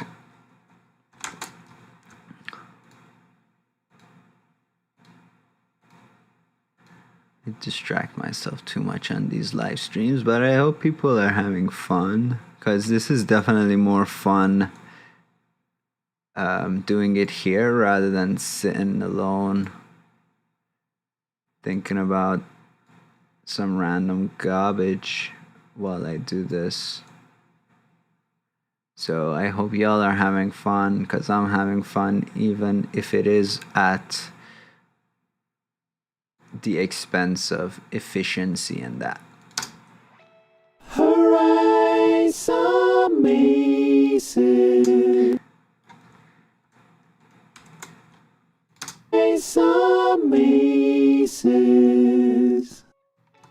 There's some clickiness over here which we will deal with. Hit crossfade right on the click. Oh, okay, that's interesting. Let's give that a try. Let's find us a click. There was a click there, but let's find a bigger one. There we go.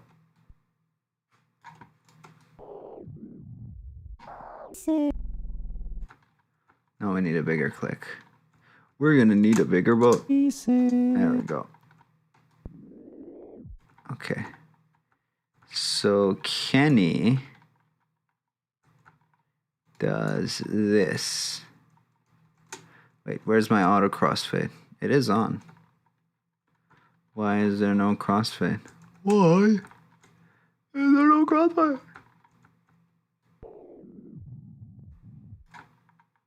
Okay, this click. Let's use this click. Why is there no crossfade right now? I don't understand.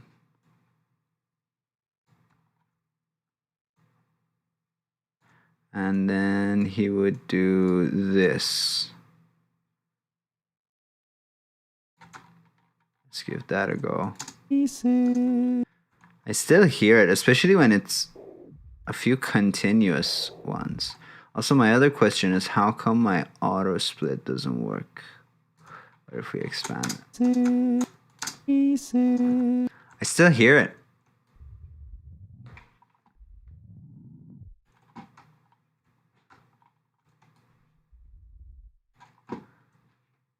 And like, yeah, when it's a 4 or 5, like in a row, I feel like that may not work super well.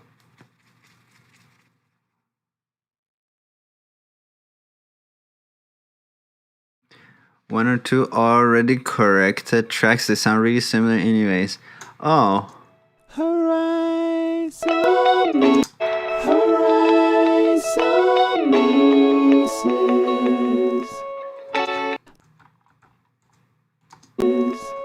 There's like, it sounds like a camera shutter in here.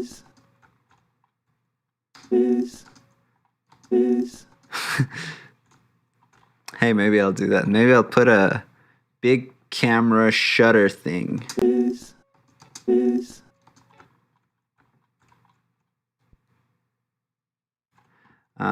Also, I keep trying to kind of compartmentalize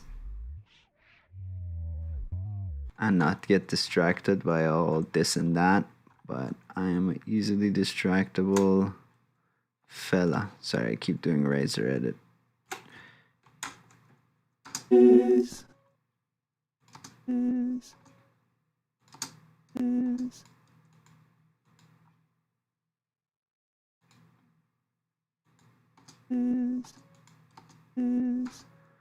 Why is this happening? Why every time I put a fade in it gets... does that jump action? Let's investigate, shall we? If I glue you... Huh? No. Still being a dick. Why does that jumpy thing happen? I don't understand. This is like fully new.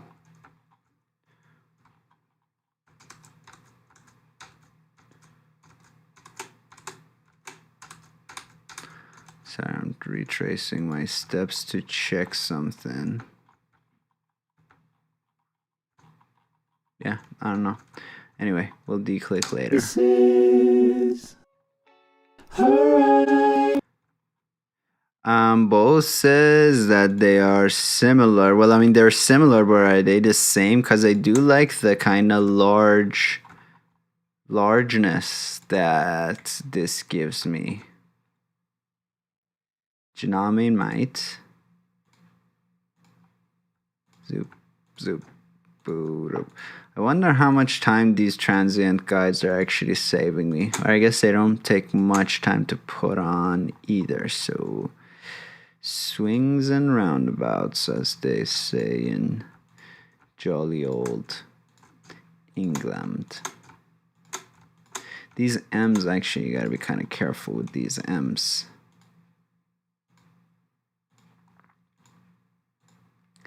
Every time I click, my gate opens.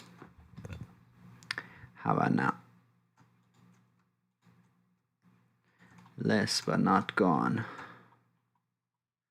What happened here? Oh, we declicked stuff. I'm just gonna cut it out for now. I'm gonna make these a little shorter.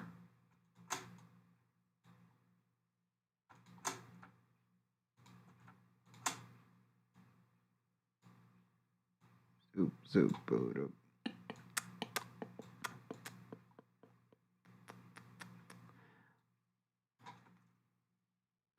Are you guys groove?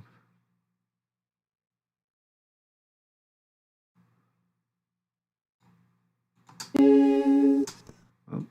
Whoa, what the hell happened there? I think it's these two. And by think, I mean that I'm seeing those two are in the red, and I think with my eyes. Mix with your ears, man. Use your ears.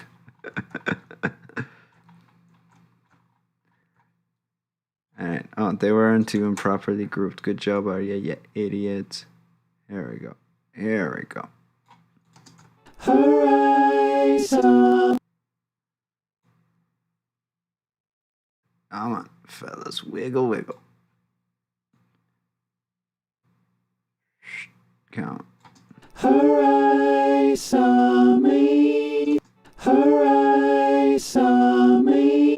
Oh, I heard a crackle here. Anybody else hear that? No.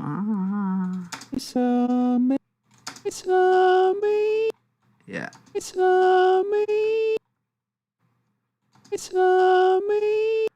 There's a crackling here. You know, again, I kind of like how it sounds. Little natural distortion there. Oh boy.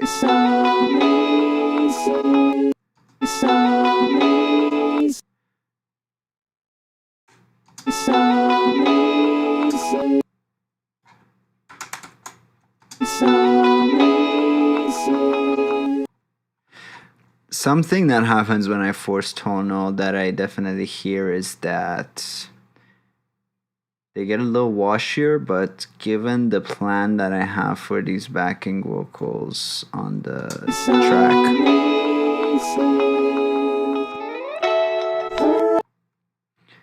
I'll do something about the ends here.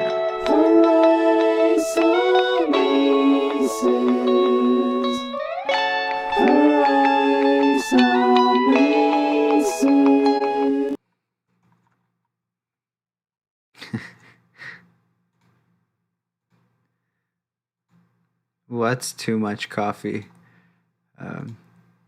Sometimes I forget the stuff that I say at this somebody references, and then I'm like, wait, did I say something related there?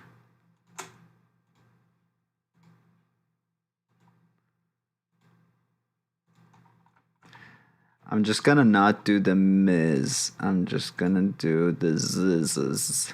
The Z's.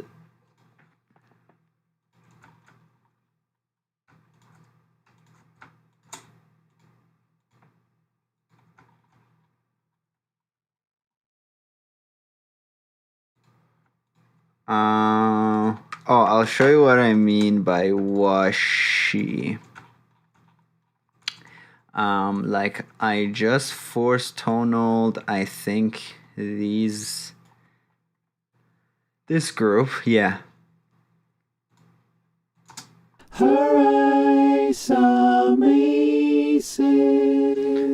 So keep that in mind, and let's like do this.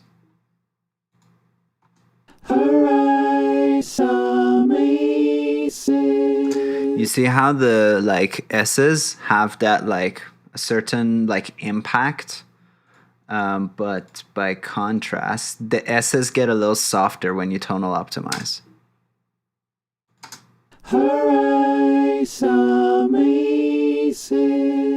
It's not necessarily a bad thing here, but yeah, they become a little bit like, oh, take care, thanks for being here, both. Thanks for the awesome vocals again.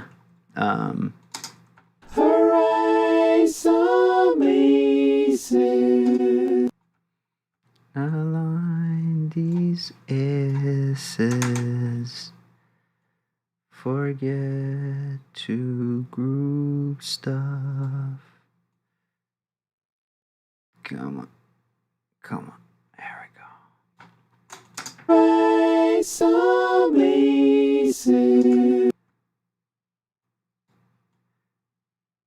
Come on.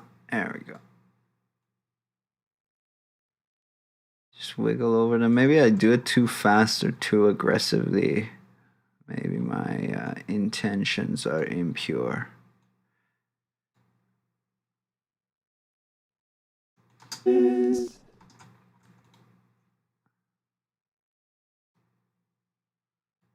I select multiple, I don't think so. Boop, boop, boop, boop. Me undies, everybody having a good day, baby. Me undies, everybody do ding ding.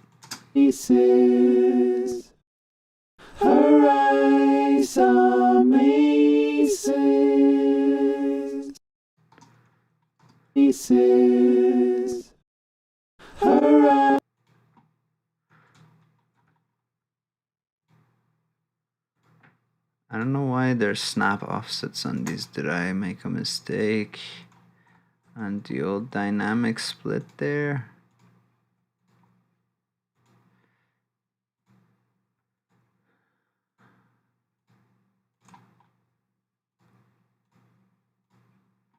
All right.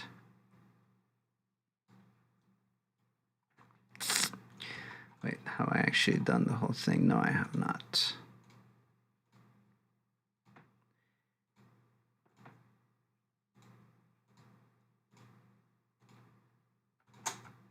Whoopsie daisy.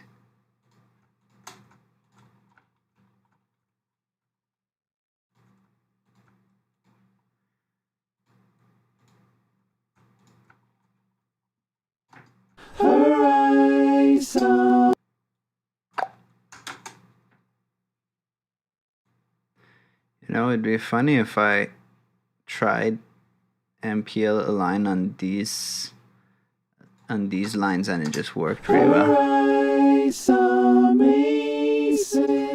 They do a good, they do a better job, when it comes to S's.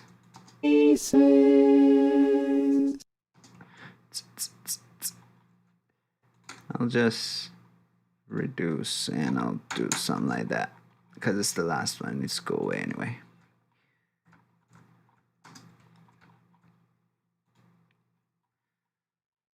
Hooray! saw maces. Her eyes saw maces. I don't know why I keep thinking I'm done. It's like, no, you're not, fella.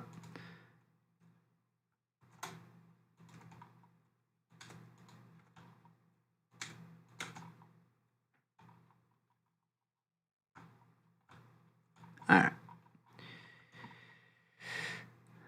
You know, I feel like this is getting boring. So let's give MPL Align another shot at this, shall we?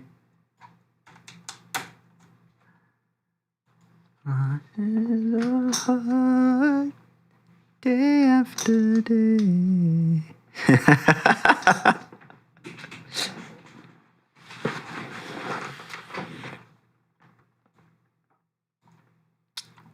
Yeah, so this is MPL Align as it stands. It's kind of doing like a half a job at aligning some stuff, but it's just not like picking up what I'm putting down. Maybe Arya, instead of talking shit, you should try to play with these settings a little bit. Did that do something? Let's see. There's a few algorithms. There's the FFT size. Let's bring that up. Threshold scaling.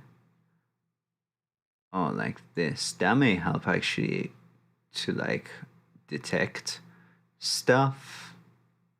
Dubs. Cool. Search area. Again, is reducing it better? Is increasing it better? I don't know. I'm not a freaking scientist. I did some stuff, but like it didn't do this place. If you do this place, I'll be in debt. Indebted.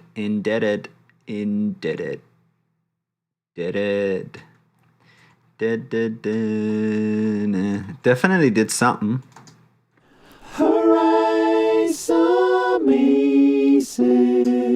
New policy. We'll use MPL Align. And if it was bad, we'll use something else.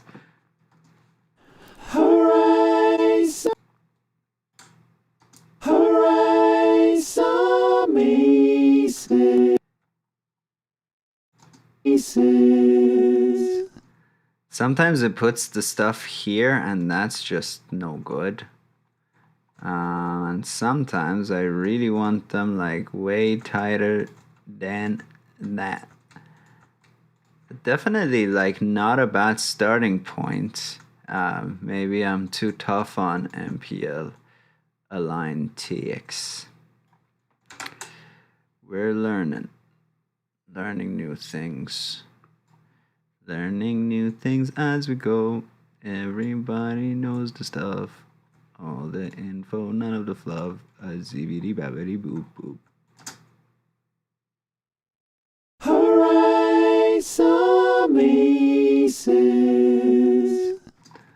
Good enough for government work.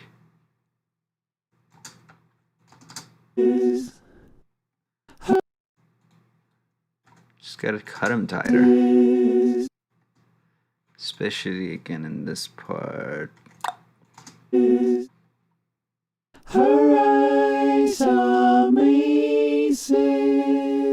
That was even good. I'm not even gonna do anything to that.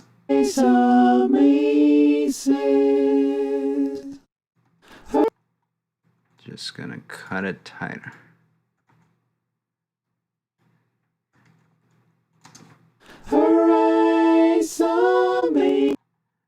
I may have to actually deplosive a couple of these. I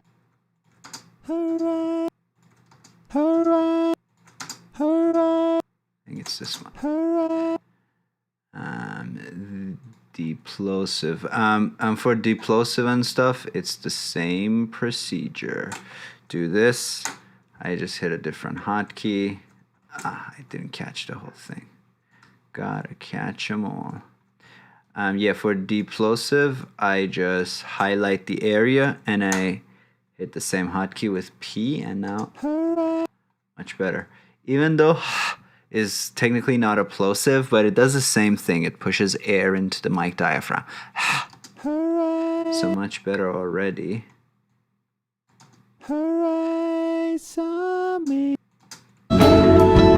Whoopsie daisy. I should solo this and then lock the track controls.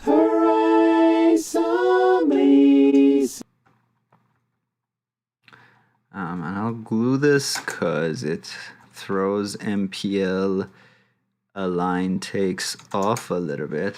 Does it retain the stuff? It retains the stuff. Actually, I don't remember if it does. If I can just make it like work on the S's harder, that would be brilliant. Like what happens if I do this? Not a zilch. Is deplosive isotope as well? Yeah. Yeah. I will give you a quick rundown of which isotope stuff I have. Yeah. So ignore this stuff. RX stuff, I have breath control. Never really use it, to be honest. I just usually do it manually. This is in case you're working with Pro Tools. In Reaper, I just do it another way. D-click, D-clip, D-crackle, DS. Never use the DS. D-hum. I don't really use the D-hum. I use spectral denoise. Then deplosive, D-reverb. Again, I don't use D-reverb. I use spectral denoise. This connect and monitor, they're both for Pro Tools and connecting it to the standalone and stuff. Mouth declick, and then voice denoise. These are the stuff that we got. Yeah, and I actually mostly use click, plosive, mouse declick. I don't really use voice denoise. I actually do all my denoising with this WNS, which is by Waves. And when I have something noisy, I can show this to you in more detail. But essentially, because WNS is not like an intelligent algorithmic thing, I feel like it's a lot more natural sounding. So basically all it is a frequency, is a multiband gate that you can set, and then like basically the underlying mechanics of this is that it's a gate and you flip the gate so only the quiet parts are heard, and then you flip the phase, which is like the old school way of denoising stuff. And I find that to be like so much more transparent than more kind of intelligent algorithmic AI based denoising things. So that is whoopsie daisy. That is what I use for denoising. With isotope, yeah, those four are the ones that I use mostly. And I feel like Reaper or Caucus is kind of on a roll, and I think they are gonna slowly be introducing stuff like, they already did the LUFS meter, they're doing the limiter, maybe they'll do a whole isotope style suite that just works super well integrated into Reaper. That would be the dream. That is the dream anyway, for me. Because I also think isotope really designs RX to either be used for standalone or with audio suite. And in Reaper, you can use it as item effects and then print it, which is how I do it. But yeah, it's nice if Kakos makes it There, no. So REAPER does the FFT stuff as well. Yeah, I don't know. That's a question to ask my good buddy Leandro Facchinetti, who I'll be streaming with tomorrow. He would know like if the underlying mechanics are the same, but I think not, because I think Cedar almost precedes like digital DSP. Cedar is the machine that the WNS is based on.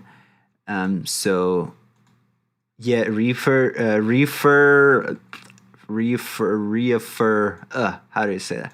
REAPER does the fast Fourier transform analysis of stuff, and I think WNS does not.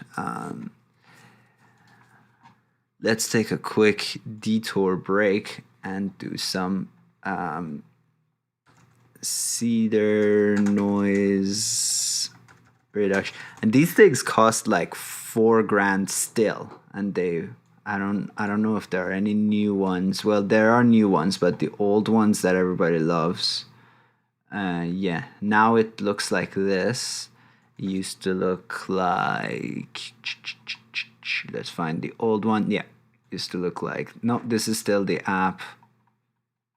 This is what it used to look like. I think they cost like $4,000 or something.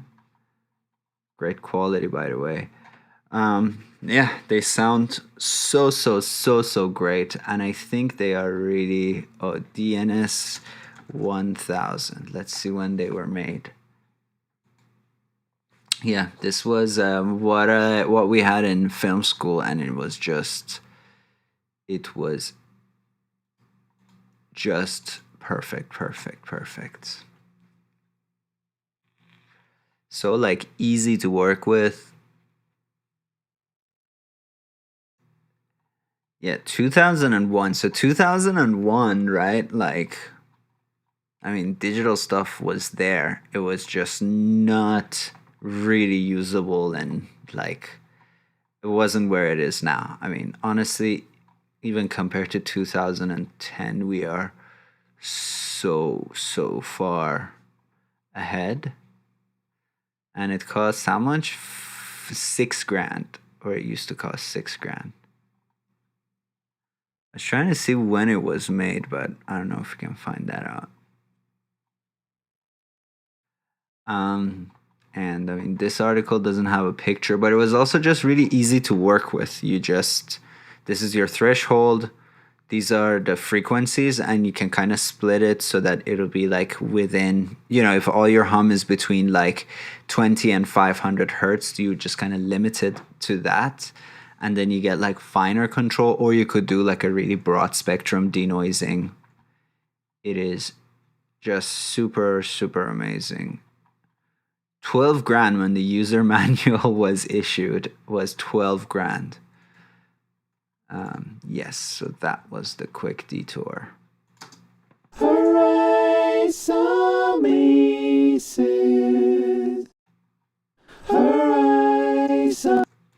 Jump up.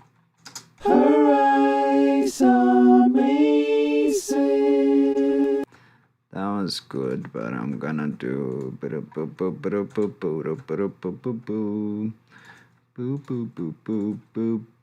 I'm not even putting transient markers at this point because I don't know how much they helped. Feels like an extra step. And I'll put doop, boop, boop, boop, boop, boop, boop. I quit yapping for a second. I feel like I'll do all this stuff a lot faster.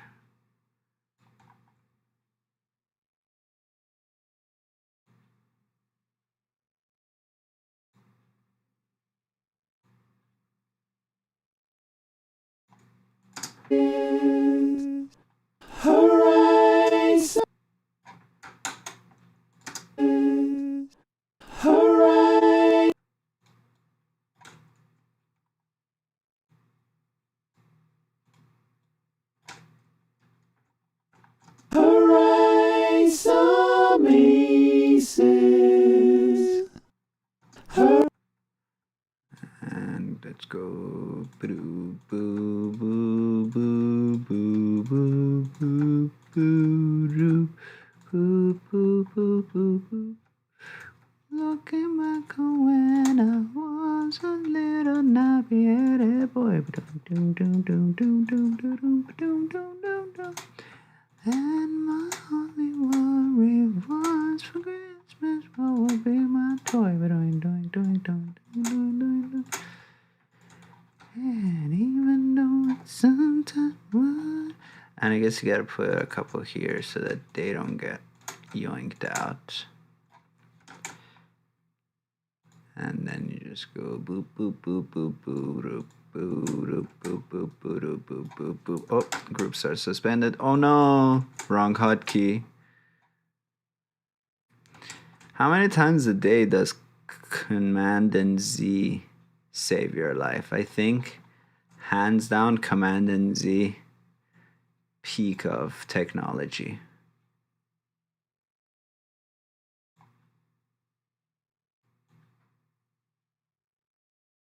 Come on, fella. There we go. Why you like this? I hate when they do a slope, the non-consensual stretch marker slope. But there's an action for that. Oh, word? I can't tell if you're making fun of me or if you're paying me a compliment. These two things are right on top of each other.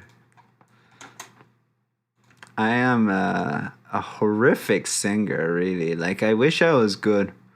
It's honestly embarrassing because, like, it's not like I wasn't interested in singing. I was always super interested in singing and just, like, took classes, did all kinds of things, and still at the end of the day sound like a goddamn, I don't know, like castrated Batman. Just an annoying quality to my voice. And people say, oh, everybody hates their own voice. But I'm like, did Freddie Mercury hate his own voice listening to himself sing? Like, I don't know.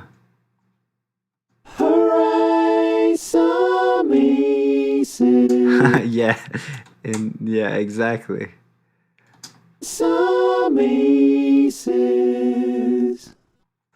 Whoa, did you hear that? Ooh, that's this right here. And this one. And this one. There we go. When they're blue. Her eyes are maces. Her eyes are maces. I don't know if my standards are going down or if these last two are just great. Her eyes are maces. Maybe this is what Bo meant. He meant that some of these takes are copy and paste, like not the individual voices. These are clearly different, but maybe what Bo meant was like, yo, you can just sync one up and copy and paste. But they don't seem like they are exactly the same. But that would be embarrassing if they were already a thing and I just kept on keeping on like this. Shablanks are amazing. There we go. Come on, fella. There we go. There we go. If this was like a touch more sensitive, that's my only issue with this.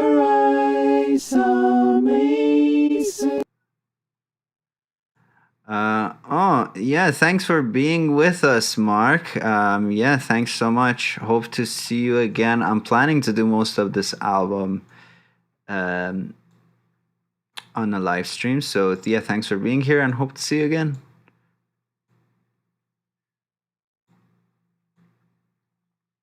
All right.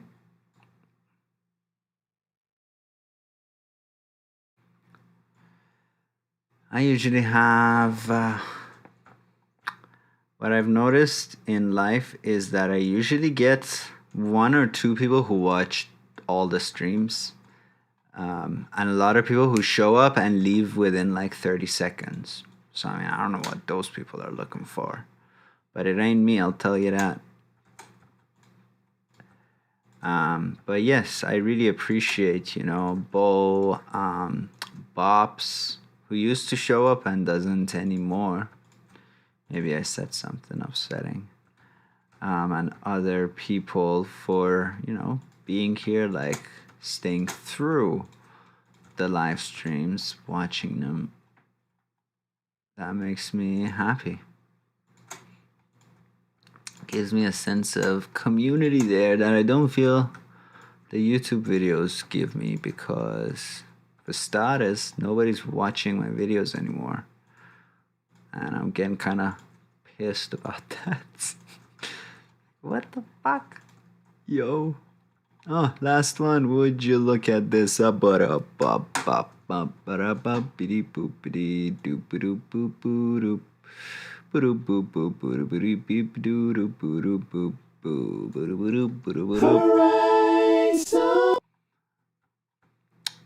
If you know what I mean. Yeah. So, but with the old streams, I'm like, oh yeah, I can feel people being here.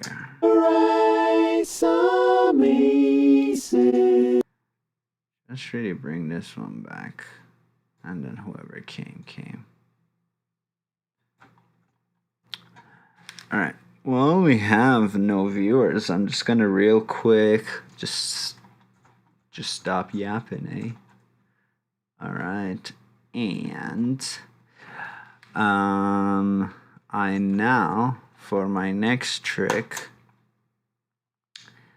I will, whoa, see what happened there.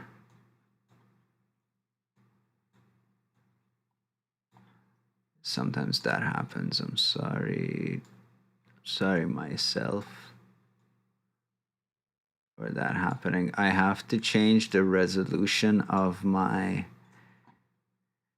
screen to be able to stream, so my stuff kind of falls apart. I'm going to use X-ray and glue selected items independently, which will take a lot of time, but I'll have each of them as an item.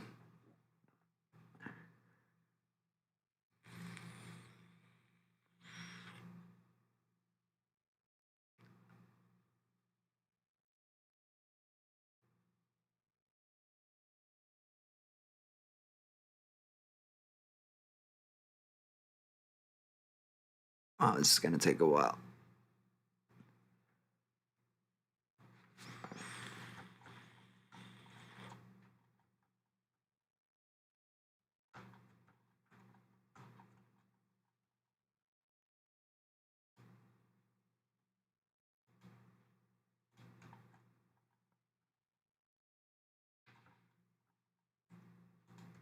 Wait, did I already do this stuff or not?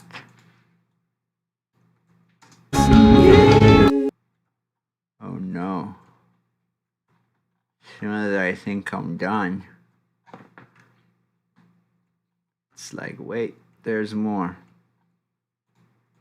I'll find my way home and get over you. I'm actually happy with these, how they are. He said, reluctant to do the work required.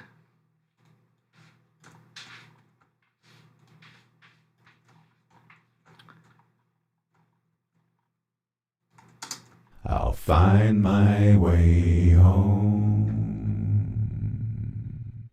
and get over you. I'll find my way home and get.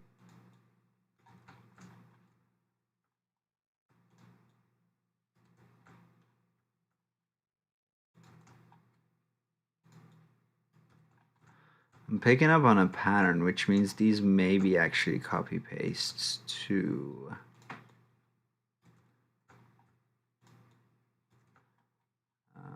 Yeah. Yep, scridoodles. F2.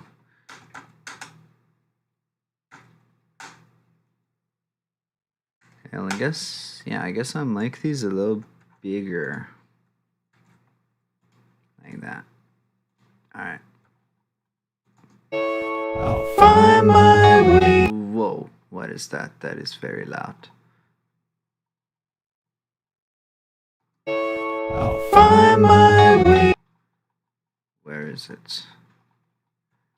Where is it? Is it here?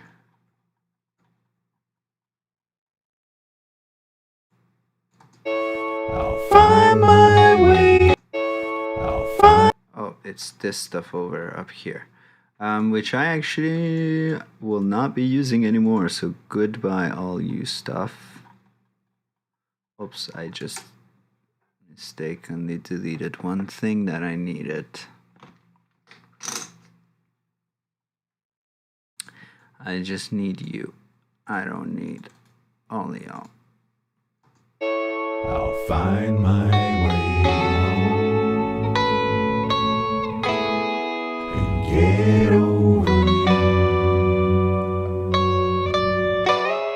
I'll find my way home and get over you.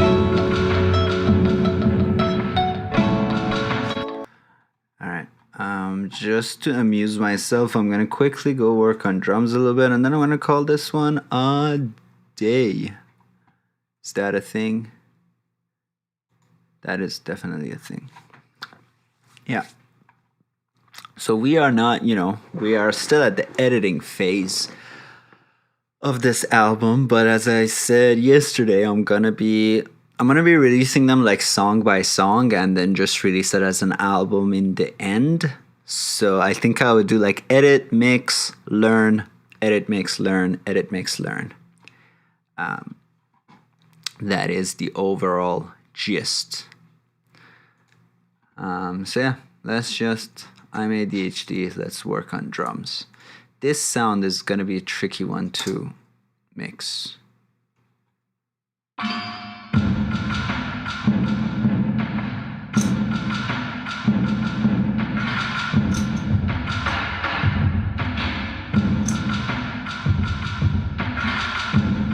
Yeah, this is a sound, and I do have all these sounds isolated, but that just sounds like so much work. Yeah, they're just kind of like warped, taped, distorted drums that I really like the sound of. Real nice and wide and really cool sounding. I love it.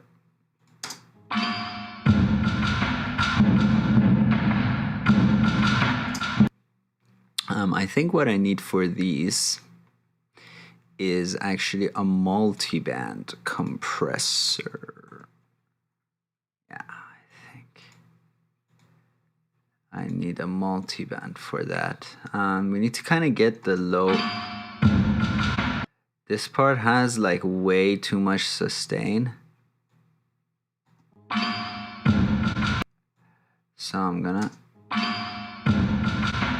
yeah. And like as soon as the transient hits,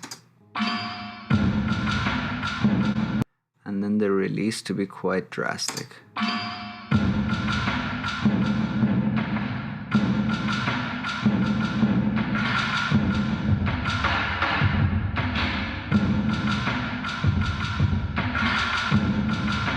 So without the tail is so washy.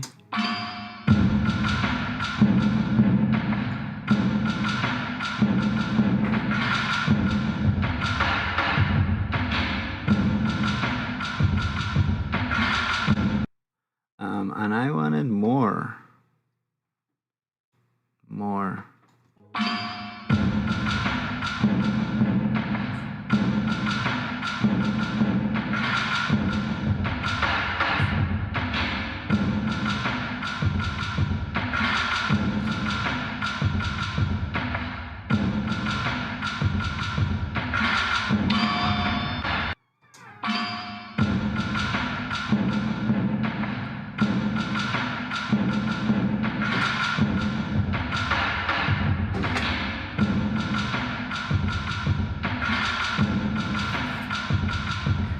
lot softer here.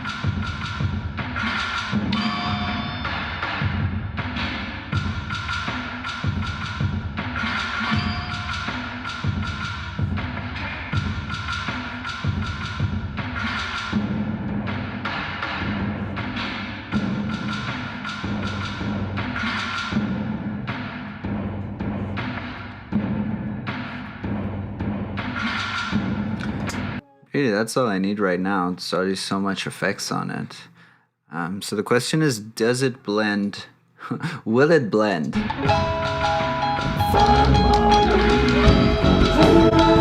Alright, so we had our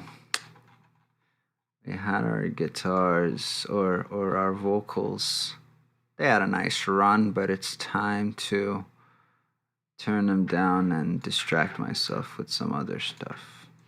Let's just have them a little bit. I mean, come on. You need to have it a little bit. Let's do this. I feel like it's the third time I'm renaming this bus and somehow it gets renamed. And is it like, am I on the wrong save or something? Is this real?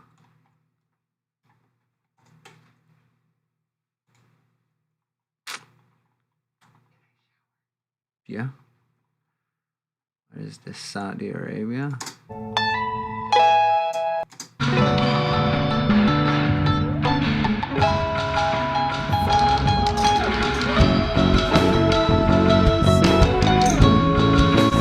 I mean, to me, it's sitting a lot better than before.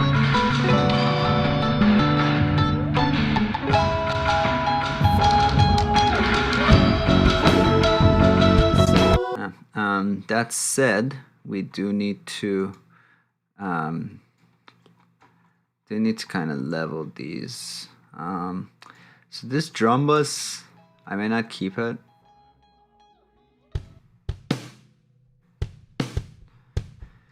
This is a parallel compression, analog parallel compression, and as you can see, it's out of my whole chain because I don't know if I'll be using it. For now, I'm going to mute it anyway, and let's mix these drums. I'm actually going to solo.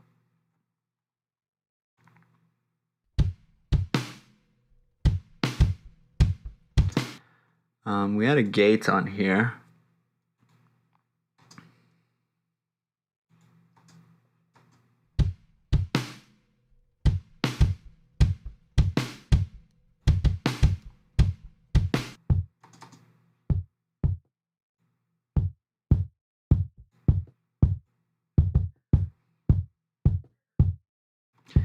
I want this to hold a little longer.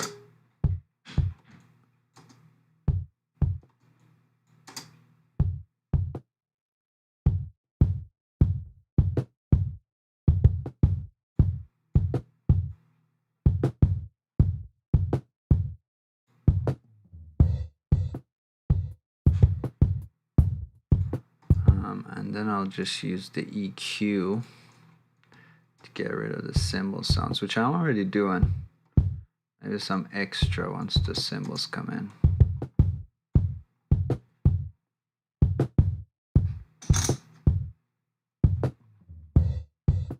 Yeah, right here.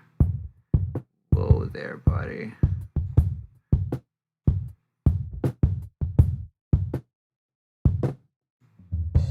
It does reduce the clickiness of the kick, but we are getting our clickiness from our kick in anyway.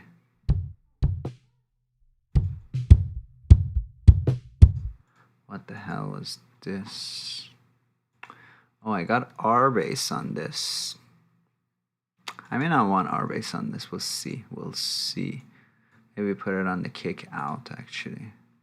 Oh, the kick out has an R bass to it as well.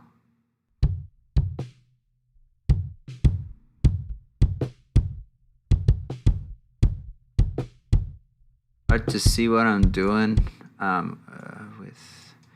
with the old headphones, but let's see. F sharp. F sharp's a tough one to do manually. So F sharp is a minor third below 440, so 220, 110.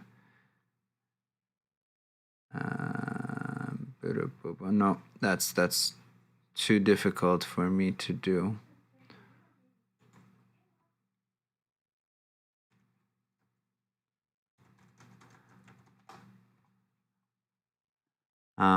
F sharp, our first F sharp is, yeah, so 46.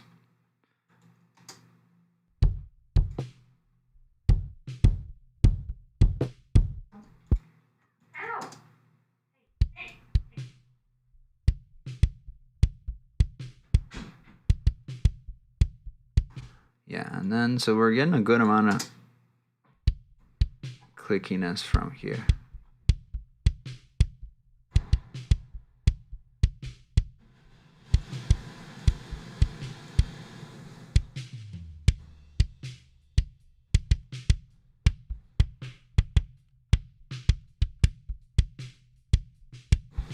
And there's a little bit of dip.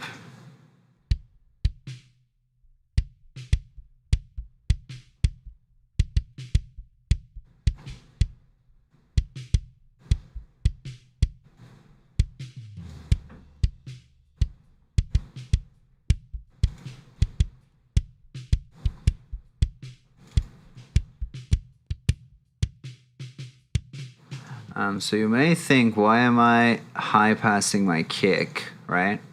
But let's hear them together, my two kicks.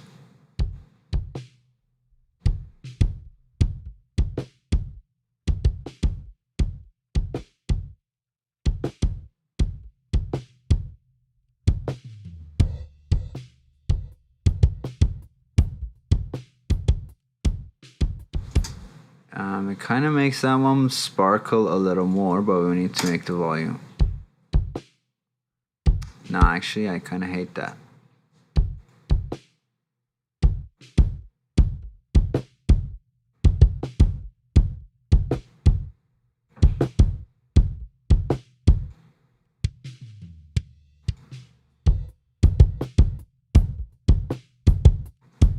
There's something very bothersome about this sound to me.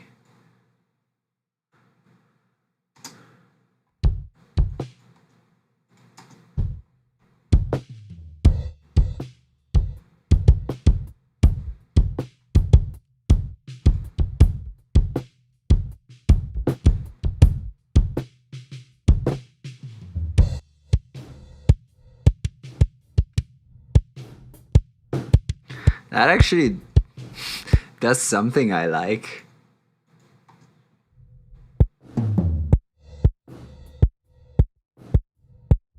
It makes it so tight.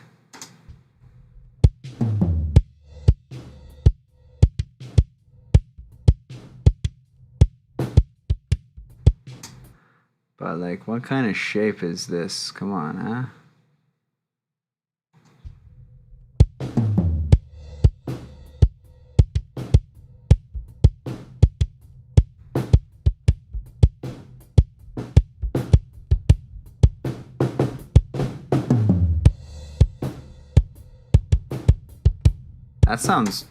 That sounds really good to me.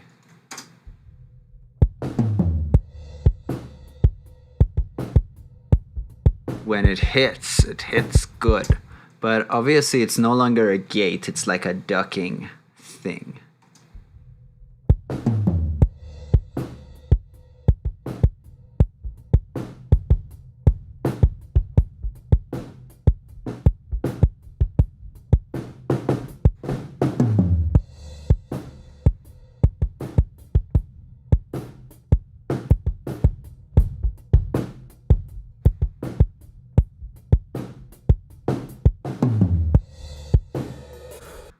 Hits me in all the right ways, baby.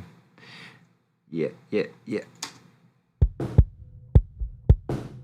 But obviously, right, I still need an actual gate. Let's see what we got. Got a kick long.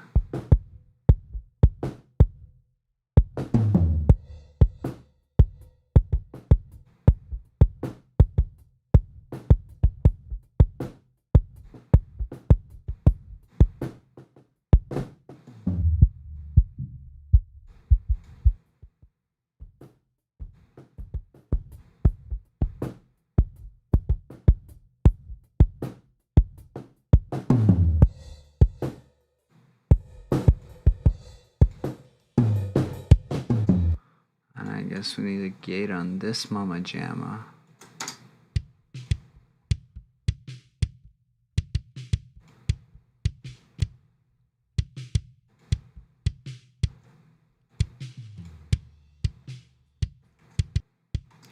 Have I already given y'all my rant about how presets are good?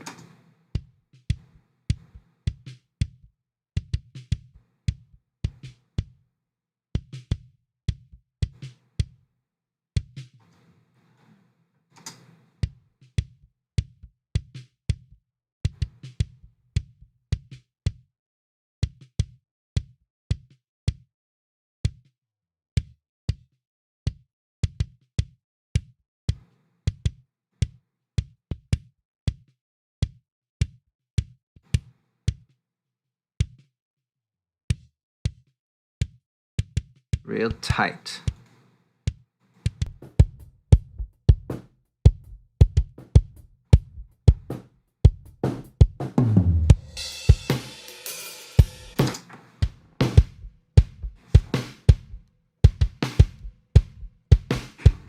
Yeah, I like that.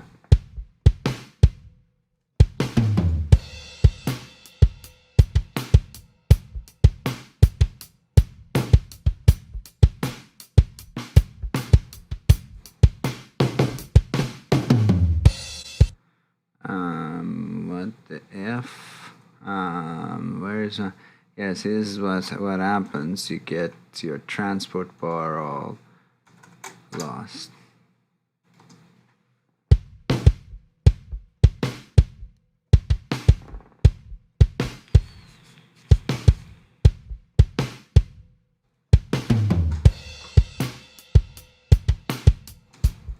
Okay, I'm trying to see.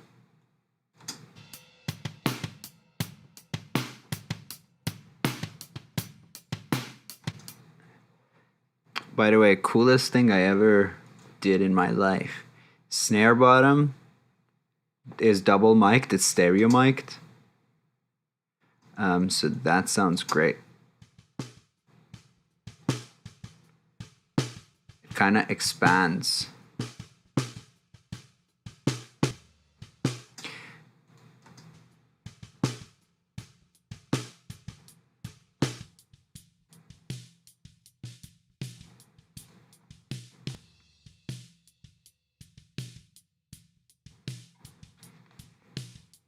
Lots of hi-hat in my snare top.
Am I gating everything?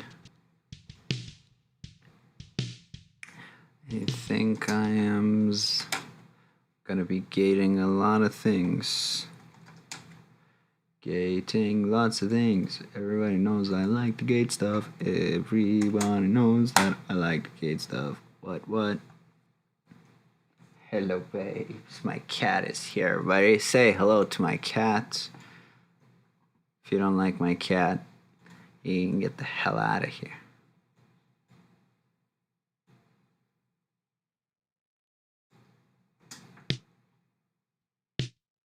Again, let's check out the presets. Is there one like take hi-hat? There you go. Snare, hi-hat, leakage suppression. Perfect. Oh, hello, Jim. How's it going?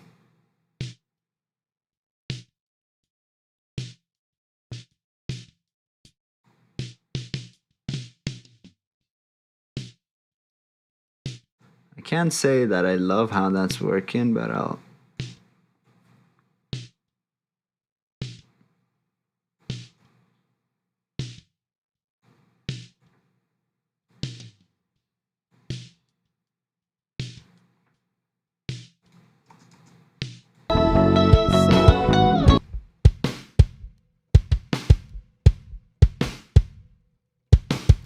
Hey Jim, you're a drummer. Have you ever had one snare top and then two snare bottoms in stereo? I did that in this last recording, and I really dug the results. Let's do the old phase check here.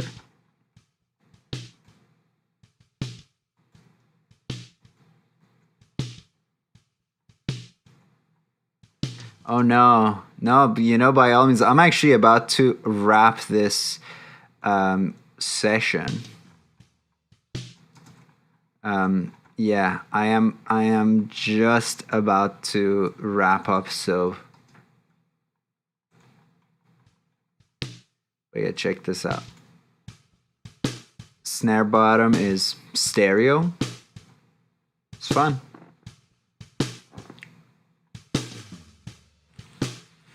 It's very gonky though.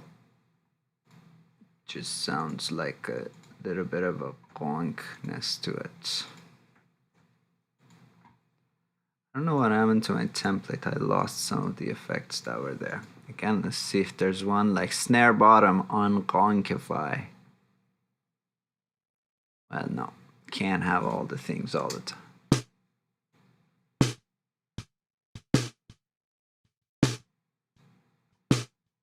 Oh, the question was, have you ever used a stereo mic pair for your snare bottom? So in this project, I did snare top normally, and then snare bottom, I had it, I recorded with stereo mic so that I get like a wide tail. Sounds somewhat interesting. It needs some processing to sound how I like had it in my head. But the idea was like snare top hits and then snare bottom kind of spills out the sides like...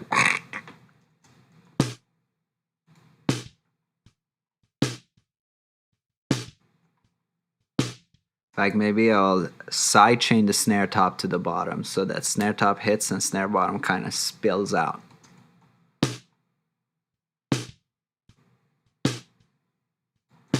Yeah, let's hear it in mono.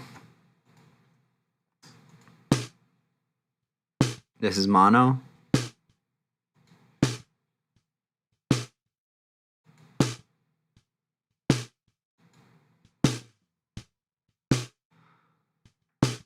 I don't hear like too much masking or anything. Do you?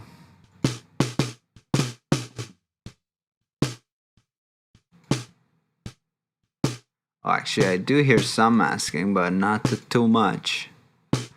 Your biggest trick is dynamic EQ. Oh, tell me more. Chillvid19 is an incredible name.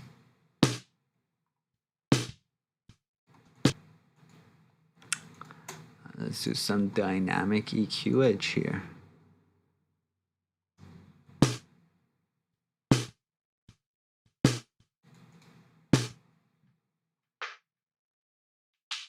Has that nice slap.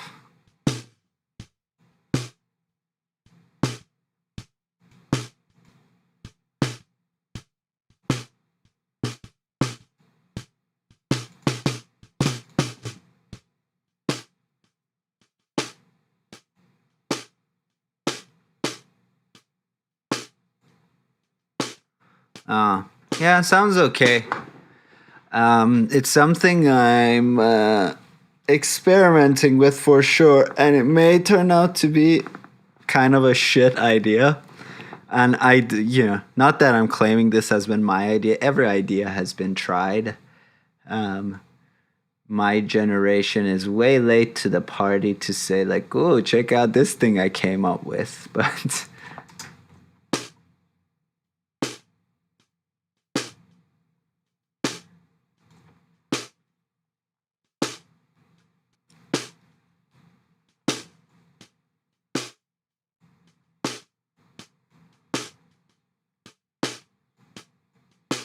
so I want a fast attack.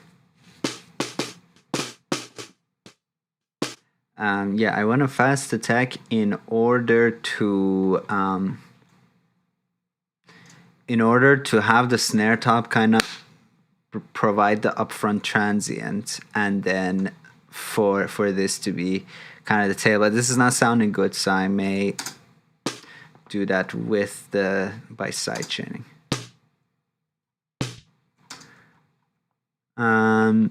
Do I need all that stuff past 18? What 18 do you mean? Sorry. Track 18?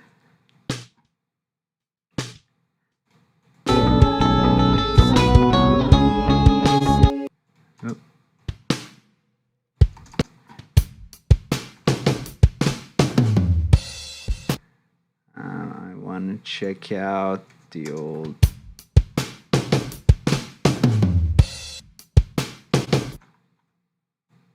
Let's make a perfect loop there.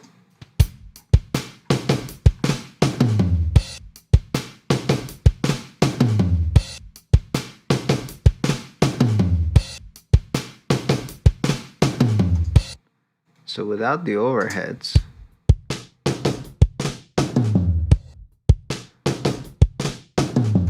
there's a little howl. Is that here? No. No. It's this guy, isn't it?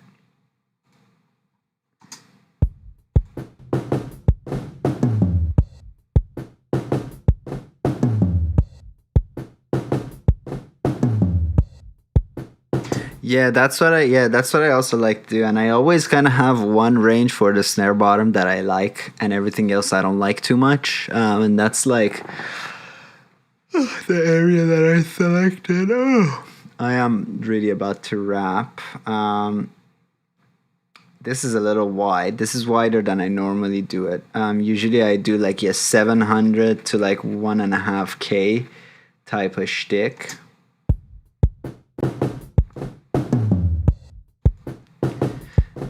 Sorry, something is soloed and it's not the snare bottom.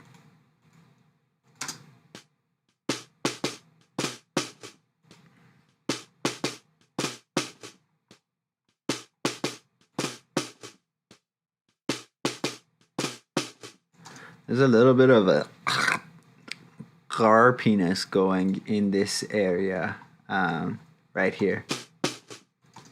Yeah. I think that's just the gate being like, I don't know, what do you want?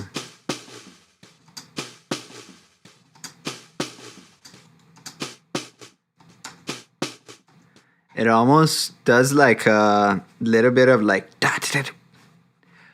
oh, 18 kilohertz. No, definitely I don't need nothing in 18 kilohertz.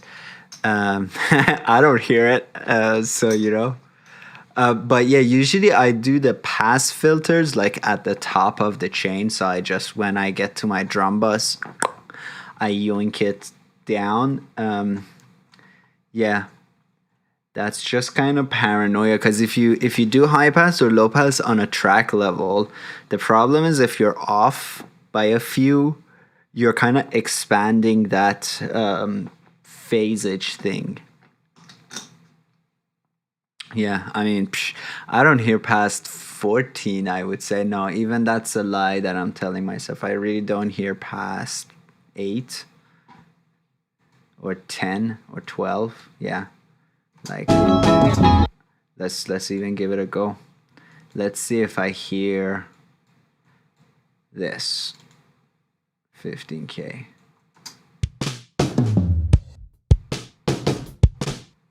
What's going on?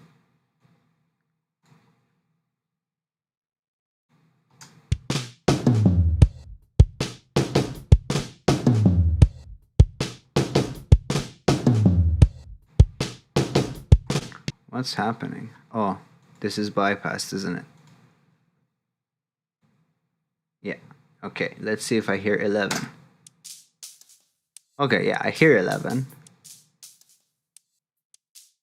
I hear that. I hear that. I actually do hear something, but I just don't know. I never also trust the soloing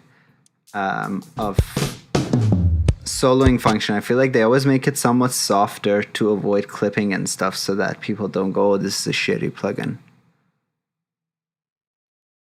You have Phantom Transient activating compressor. Yeah, that's a great point, actually.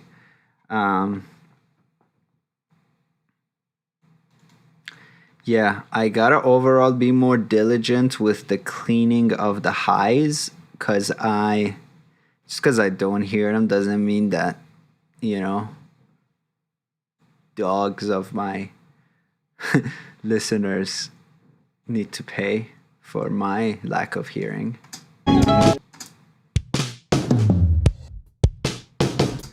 This is a little zoinky. So this first gate is doing something that I really like, but something also that I really don't like.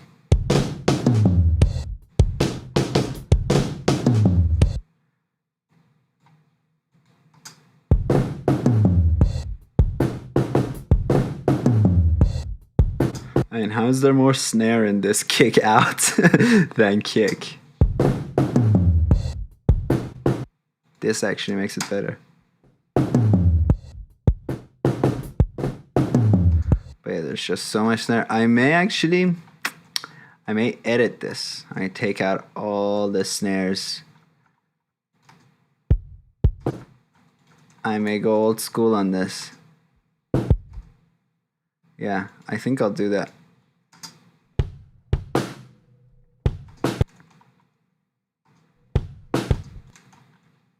Cause look, my kick out, how is it picking up more snare?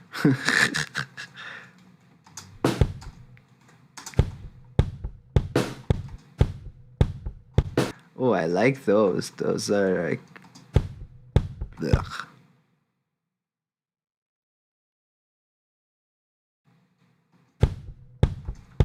Yeah, and we actually had, when we did this recording,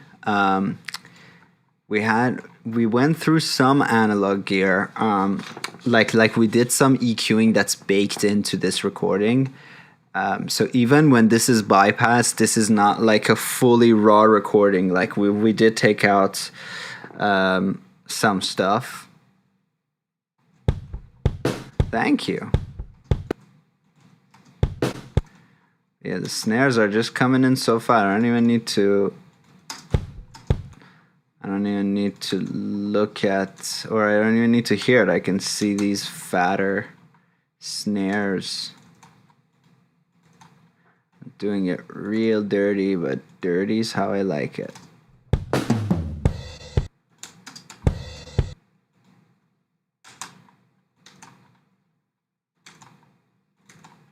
Whoopsie daisy, I don't know why I pressed. Let's expand. Zoopity boopity bop.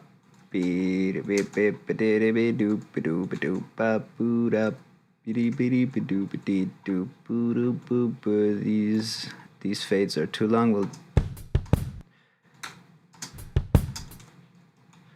deal with those later. Oh yeah.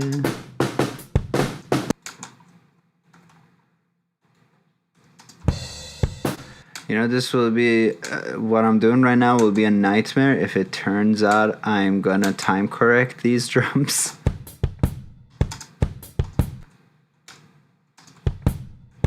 Actually, no. Why would that be an issue? I will make it work. Glue it or something.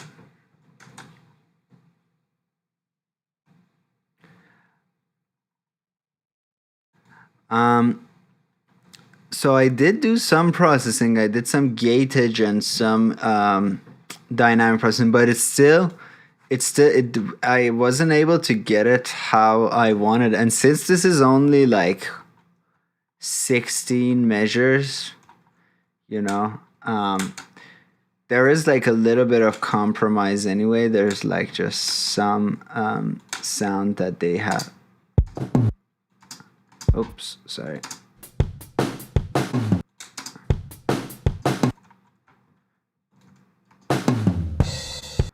Oh, save. Here we go. I do auto backups, but yes, thank you.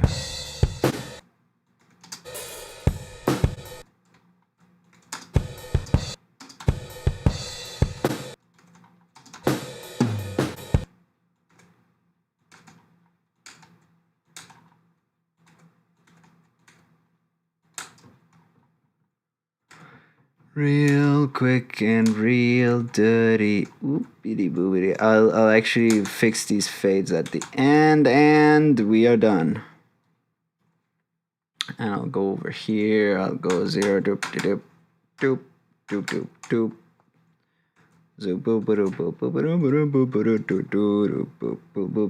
Actually, maybe make the fade outs a little longer, like that.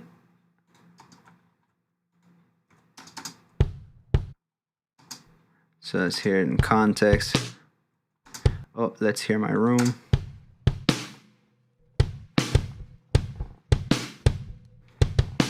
There's a resonance here.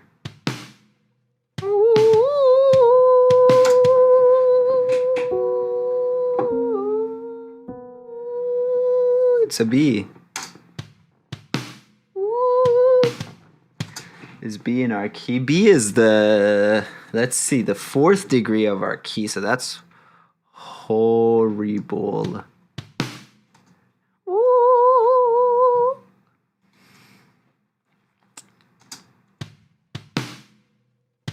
Right there.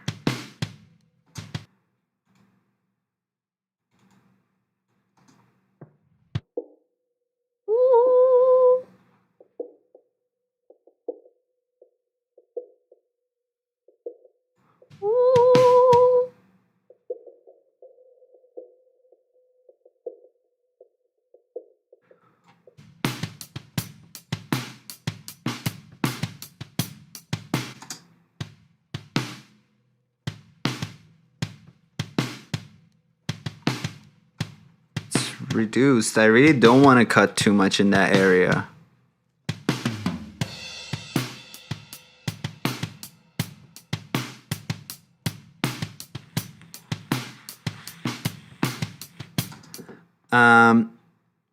I do auto backups as well. Just right quickly, do your backup files take up loads of space? Mine did for years. I just recently set REAPER undo size to minimum, like 32 megabytes. No, I think my undo size is pretty large actually, and I am fine with that. But I do go and I forgot where it was. Undo. Whoa, hold on a minute. What was that? Did y'all see what I saw? Huh. Trying to remember why I'm not saving my undo history. That's a great question. I don't know why I'm not saving it. I forgot where the preference is, but no, yeah, I'm doing 256, and then I just manually delete them when I'm done with projects. So at the end of projects, I have, I'll do clean up project directory. Then I kind of look at the files. I glue them separately instead of doing consolidate.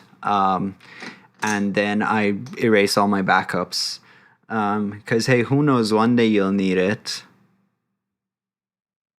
They do go, yeah. Because you can definitely have backups like being 3 megabytes each. And then if you work on a project like for lots of hours, it can easily be like 2 to 3 gigabytes of backups on a project. But yeah, I just manually delete them because I want to have them anyway. Yeah, flying by. Yeah, no, that was definitely a mistake. I'm trying to remember why would I have done that even. Yeah, I don't remember. Like, there may have been a reason that I did that, but it may just be an oversight, so I'm going to enable that. That is by the seat of your pants, indeed.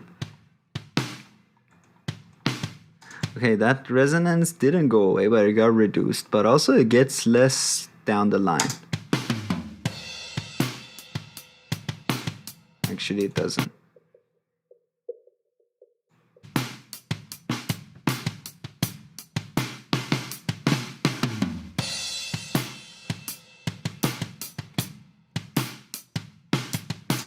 And then there must be, if there's one at 479, there'll be one at 960.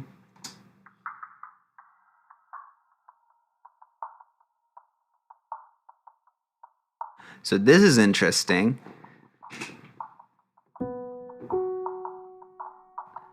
This is in key. I'll still just give it a wee bit of reduction.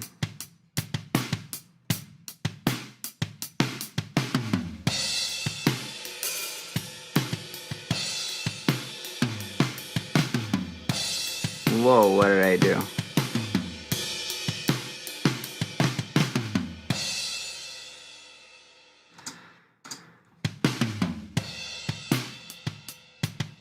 I don't even know what I'm doing with the... I'm getting ahead of myself here. Still setting levels.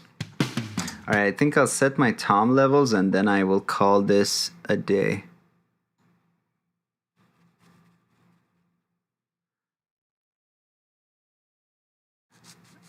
Oh, interesting. Yeah, that is true. I think that may have been why I unticked my undo history, because I actually just figured, like, it's not like I'll load a project and I start going Command and Z, you know?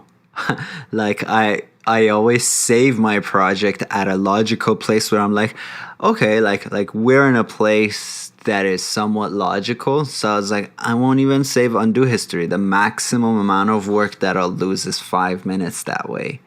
Yeah, I guess that was my overall kind of thought process.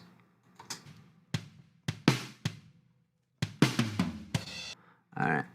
I always, when it comes to my toms and floor toms, instead of using a gate, I just do a dynamic split. So let's do that. I may have a preset for this. Maybe not. Maybe not. Well, let's make one. And gate opens and closes. And the threshold will be like such. The minimum slice length can be small. And we need to split these items. Show me the thing. Show me the damn thing.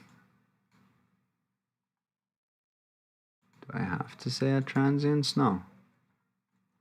Why are you not showing me the thing? Well, let's just split and see. Oh, it's because I see what happens. Remove silent areas is what we need. And those are my hits. Beautiful. Let's give it a healthy amount of hysteresis to hold on to the tails there. Maybe not the too much. Not the too much. And then we'll just kind of manually do some extra stuff. Fade pad, no snap offset. If all of that is in URA, let's bring down the minimum silence length. Silence can be anytime, baby. And then let's save this as a preset. Tom drums, tom strippage, strip laps, and That's garbage.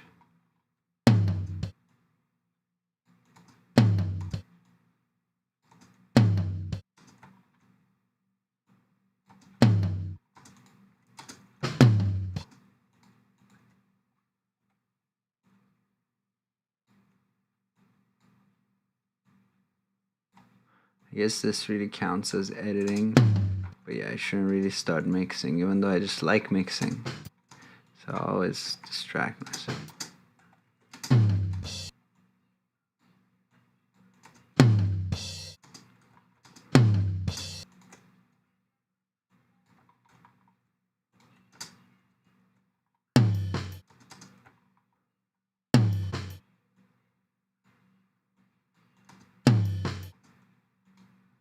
I'll keep that. Every once in a while I'll do something weird, and people are like, non-linearity.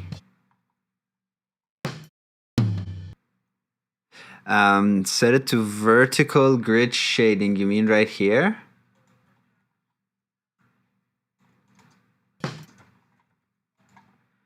I'm not sure I know what vertical grid shading is. Like, do you mean the color of these?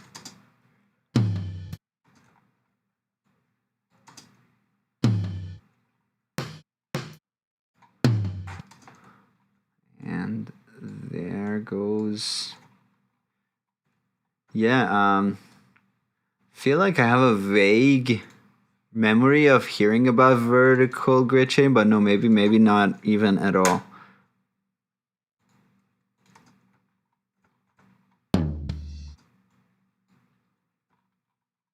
Actually, let's take all of these and slightly trim them out, because I know I would need to, and put a slight thing here, and then let's check them.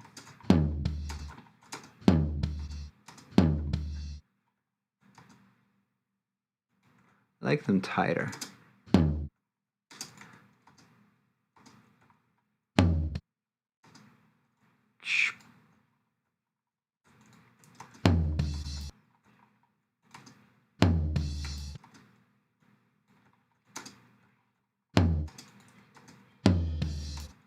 Especially the tom, the floor tom always has such a distinct freaking pitch.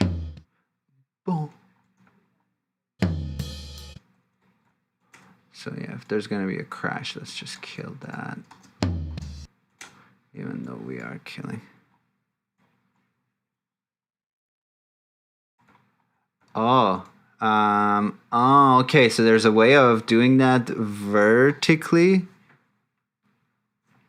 Where do I check it out? Like, is it a theme tweaker thing?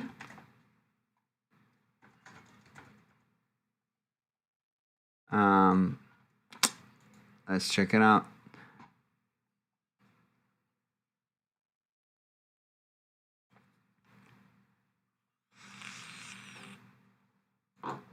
I had a hotkey for theme tweaker when I was using it a lot.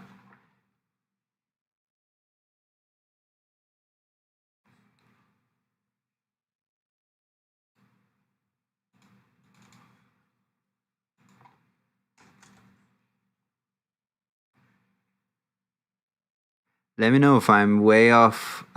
Chill vid. Short work of that. Do you mean the like the crash coming in? Yeah, definitely. Like dynamic EQ can do all this stuff that I'm doing with manual editing. But what I'm just trying to do overall is like get 90% of my sound from the room.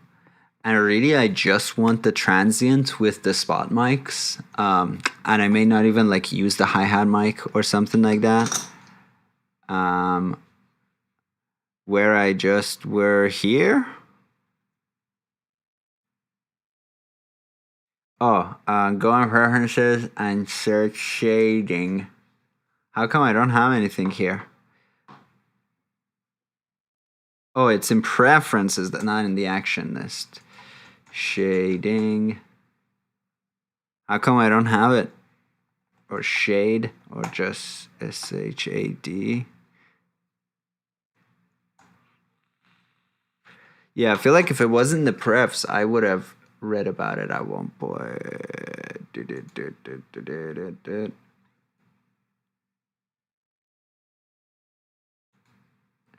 you mean this, like the like the lines going over the markers, like this?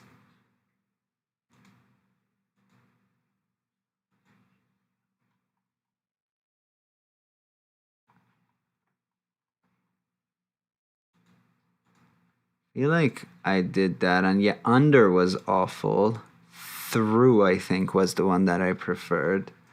But yeah, I look for shading, I don't find anything.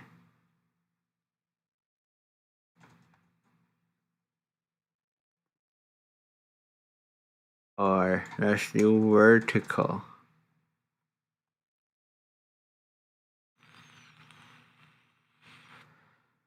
Divide arrange view vertically. Is this what it is?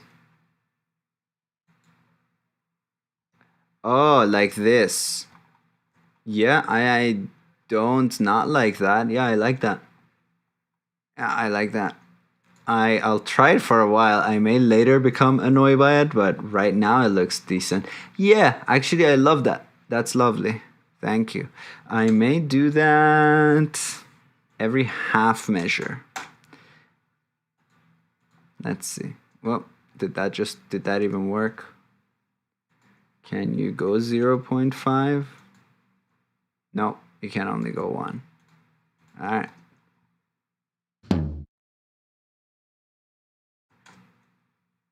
Let's see, 0 is zoom dependent. How does that work? So it's like 4 measures and it becomes 2. Hey, maybe I like the zoom dependent one. No, don't worry. Thank you for letting me know. That is pretty nice. That is pretty nice.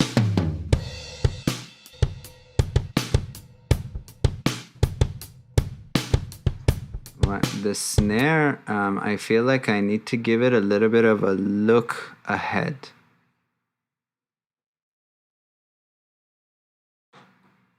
He can't hear me? Oh, who can't hear me?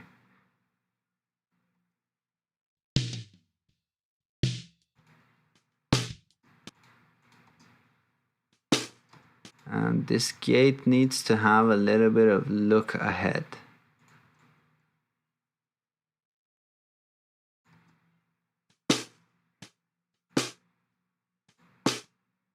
And it needs a little extra hold. And it needs a longer release. Alright.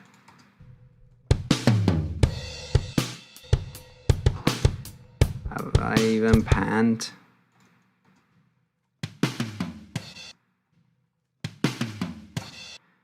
T2.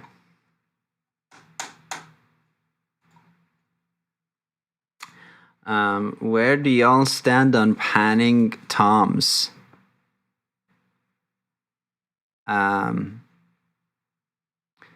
Yeah. Wow, everybody in the chat popped out. Yeah, thank you, Chillvet19. Maybe I'll make a wee 1-minute tutorial about that.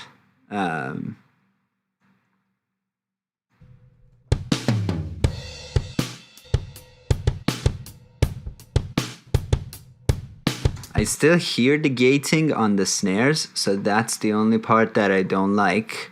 Let's bring in the room as well, and then I really gotta go. I keep saying I need to go, and then I just stay.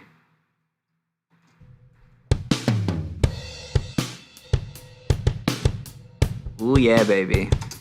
I do like a good room sound, eh? Oh, I was gonna ask something of everybody. Oh, tom panning, where do y'all land? I used to always go like realistic, but I feel like if I go a little wider, it makes the toms a lot more effective sounding. So they're like a little wider than I would hear in the image, if you know what I mean. So if we solo these.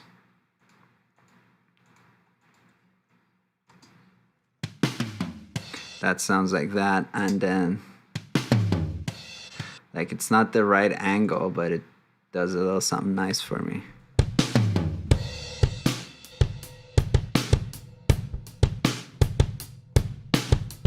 Yeah, and by the way, my hi-hat mic is totally at minus infinity. And like we have a good amount of hi-hat, so I'm not even gonna use the hi-hat. I'm even gonna mute this item. I may even hide the track and go totally radical with that. These are a separate group of pan, but don't over pan. Oh, so you think I am over panning? I just like it's like a lot more ATZ pop. But I may have over pan. You know, just because Jim is a wonderful person and I respect him a lot. I brought it in 20% just for you, Jim. So without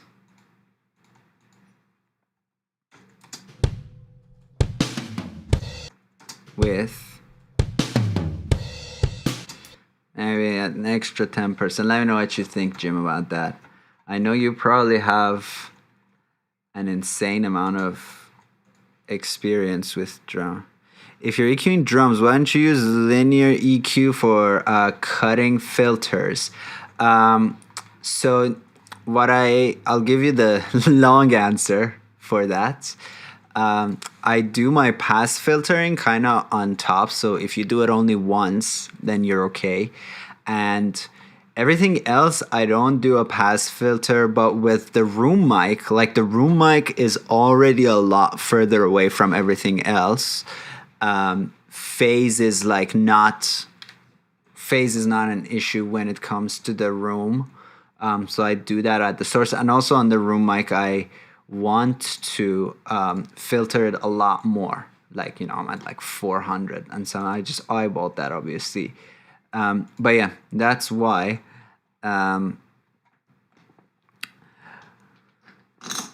But also, yeah, also when we were recording these at the studio, we had whatchamacallit.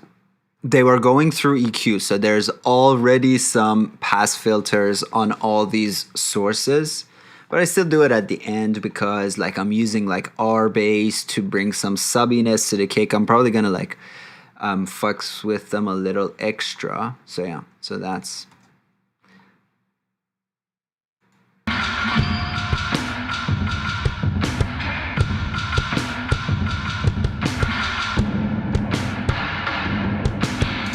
This thing is still nuts, but that's mixing. I guess panning depends on the particular mix. I've heard old live jazz gigs where the whole drum sounded panned to the right ear. Yeah, it used to be a lot more common, and there's two reasons for that. Like if you listen to For the Benefit, there's a Beatles song. Now we're dipping into my limited knowledge of Beatles. For the benefit of Mr. Something. For the benefit of Mr. Kite, is it? Sounds right. Yeah, if you listen to that song and that entire album in stereo, the vocal seems a little panned, and what I heard is that that's just like a wrong stereo mix thing, because it used to be like it was mixed in mono. Like, don't quote me on any of this, but sometimes those odd pan choices, it is bad translation to stereo for whoever who did that. But yeah, I don't like when drums are like panned to one side. It really makes everything kind of seem off kilter to me. But like also then if you listen to like 80s drums, you know, they seem so wide. Definitely more wide than the overhead would have been. So yeah. But Jim's right. Like, I thought when I brought them in, it didn't really make them sound bad. Oh, you think that was slight exaggeration for national? It sounded good. Cool. I'll go back. Like, I went back 30%, so I'll do this. Yeah, this thing is gonna be a nightmare. Yeah, exactly. And now we're in the realm where like Atmos mixes are becoming a thing. And I'm just like, I don't know.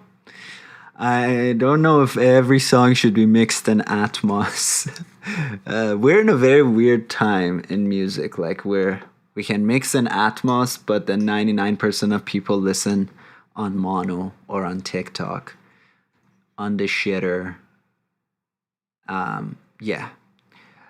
Okay, everybody. I think I will. Hi from Iran, Farhan Hosseini. خیلی چاکریم. مخلص.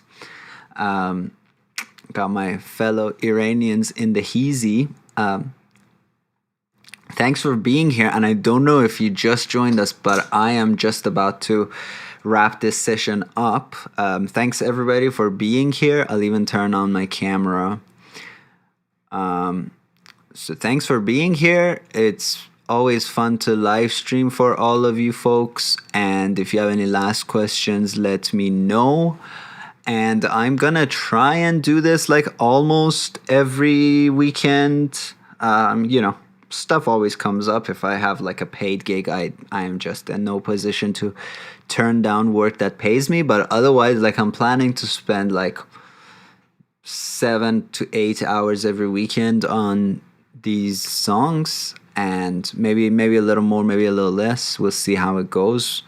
But yeah, I'm not really sticking to a schedule, but maybe I will later. Yeah, just don't go hard left and right. Yeah, I almost like nothing hard left and right except like reverbs and stuff. I always see hard left and right as like the walls, right? So some very few things need to be in the walls. Whether you want to simulate a real drum kit and the experience from being in front of a live musician, a lot of those 80s music you're talking about embrace technology. Yeah. Oh, thank you, CRNK Monkey.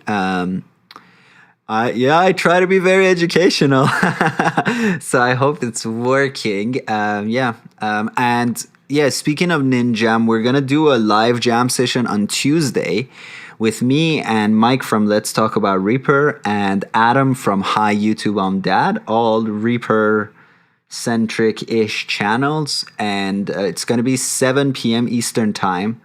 So whatever time it is, wherever in the world you are, 2 hours and 15 minutes from now on Tuesday. So if you play music, you want to come jam with us on Ninjam, and we'll be streaming it, come join us. That'll be really fun. Thanks, Jim. Thanks for being here. Sorry I distracted you from life there. And thank you, CRNK Monkey, for your...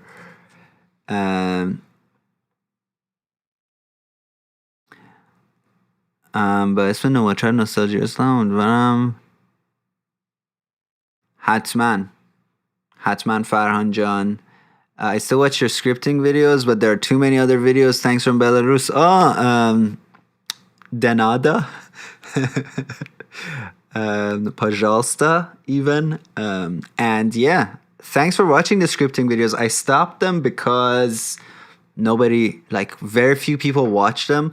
I saw the viewership go like from the first 2 videos, like getting lots of views to just no views at all. And I really don't want to get ahead of everybody, but also some people told me they're waiting for me to make more so they can binge them. But I'm like, also, I guess, I don't know. Yeah, I'm definitely planning on making the next one soon. I try to make stuff that people watch and are interested in, but also I hate that I have tons of series that are kind of left unfinished. So yeah, thank you, Dimitri. I'll make more scripting videos very soon. That'll probably be my next video. All right, adios, everybody. Take care. Thanks for being with me. Bye-bye.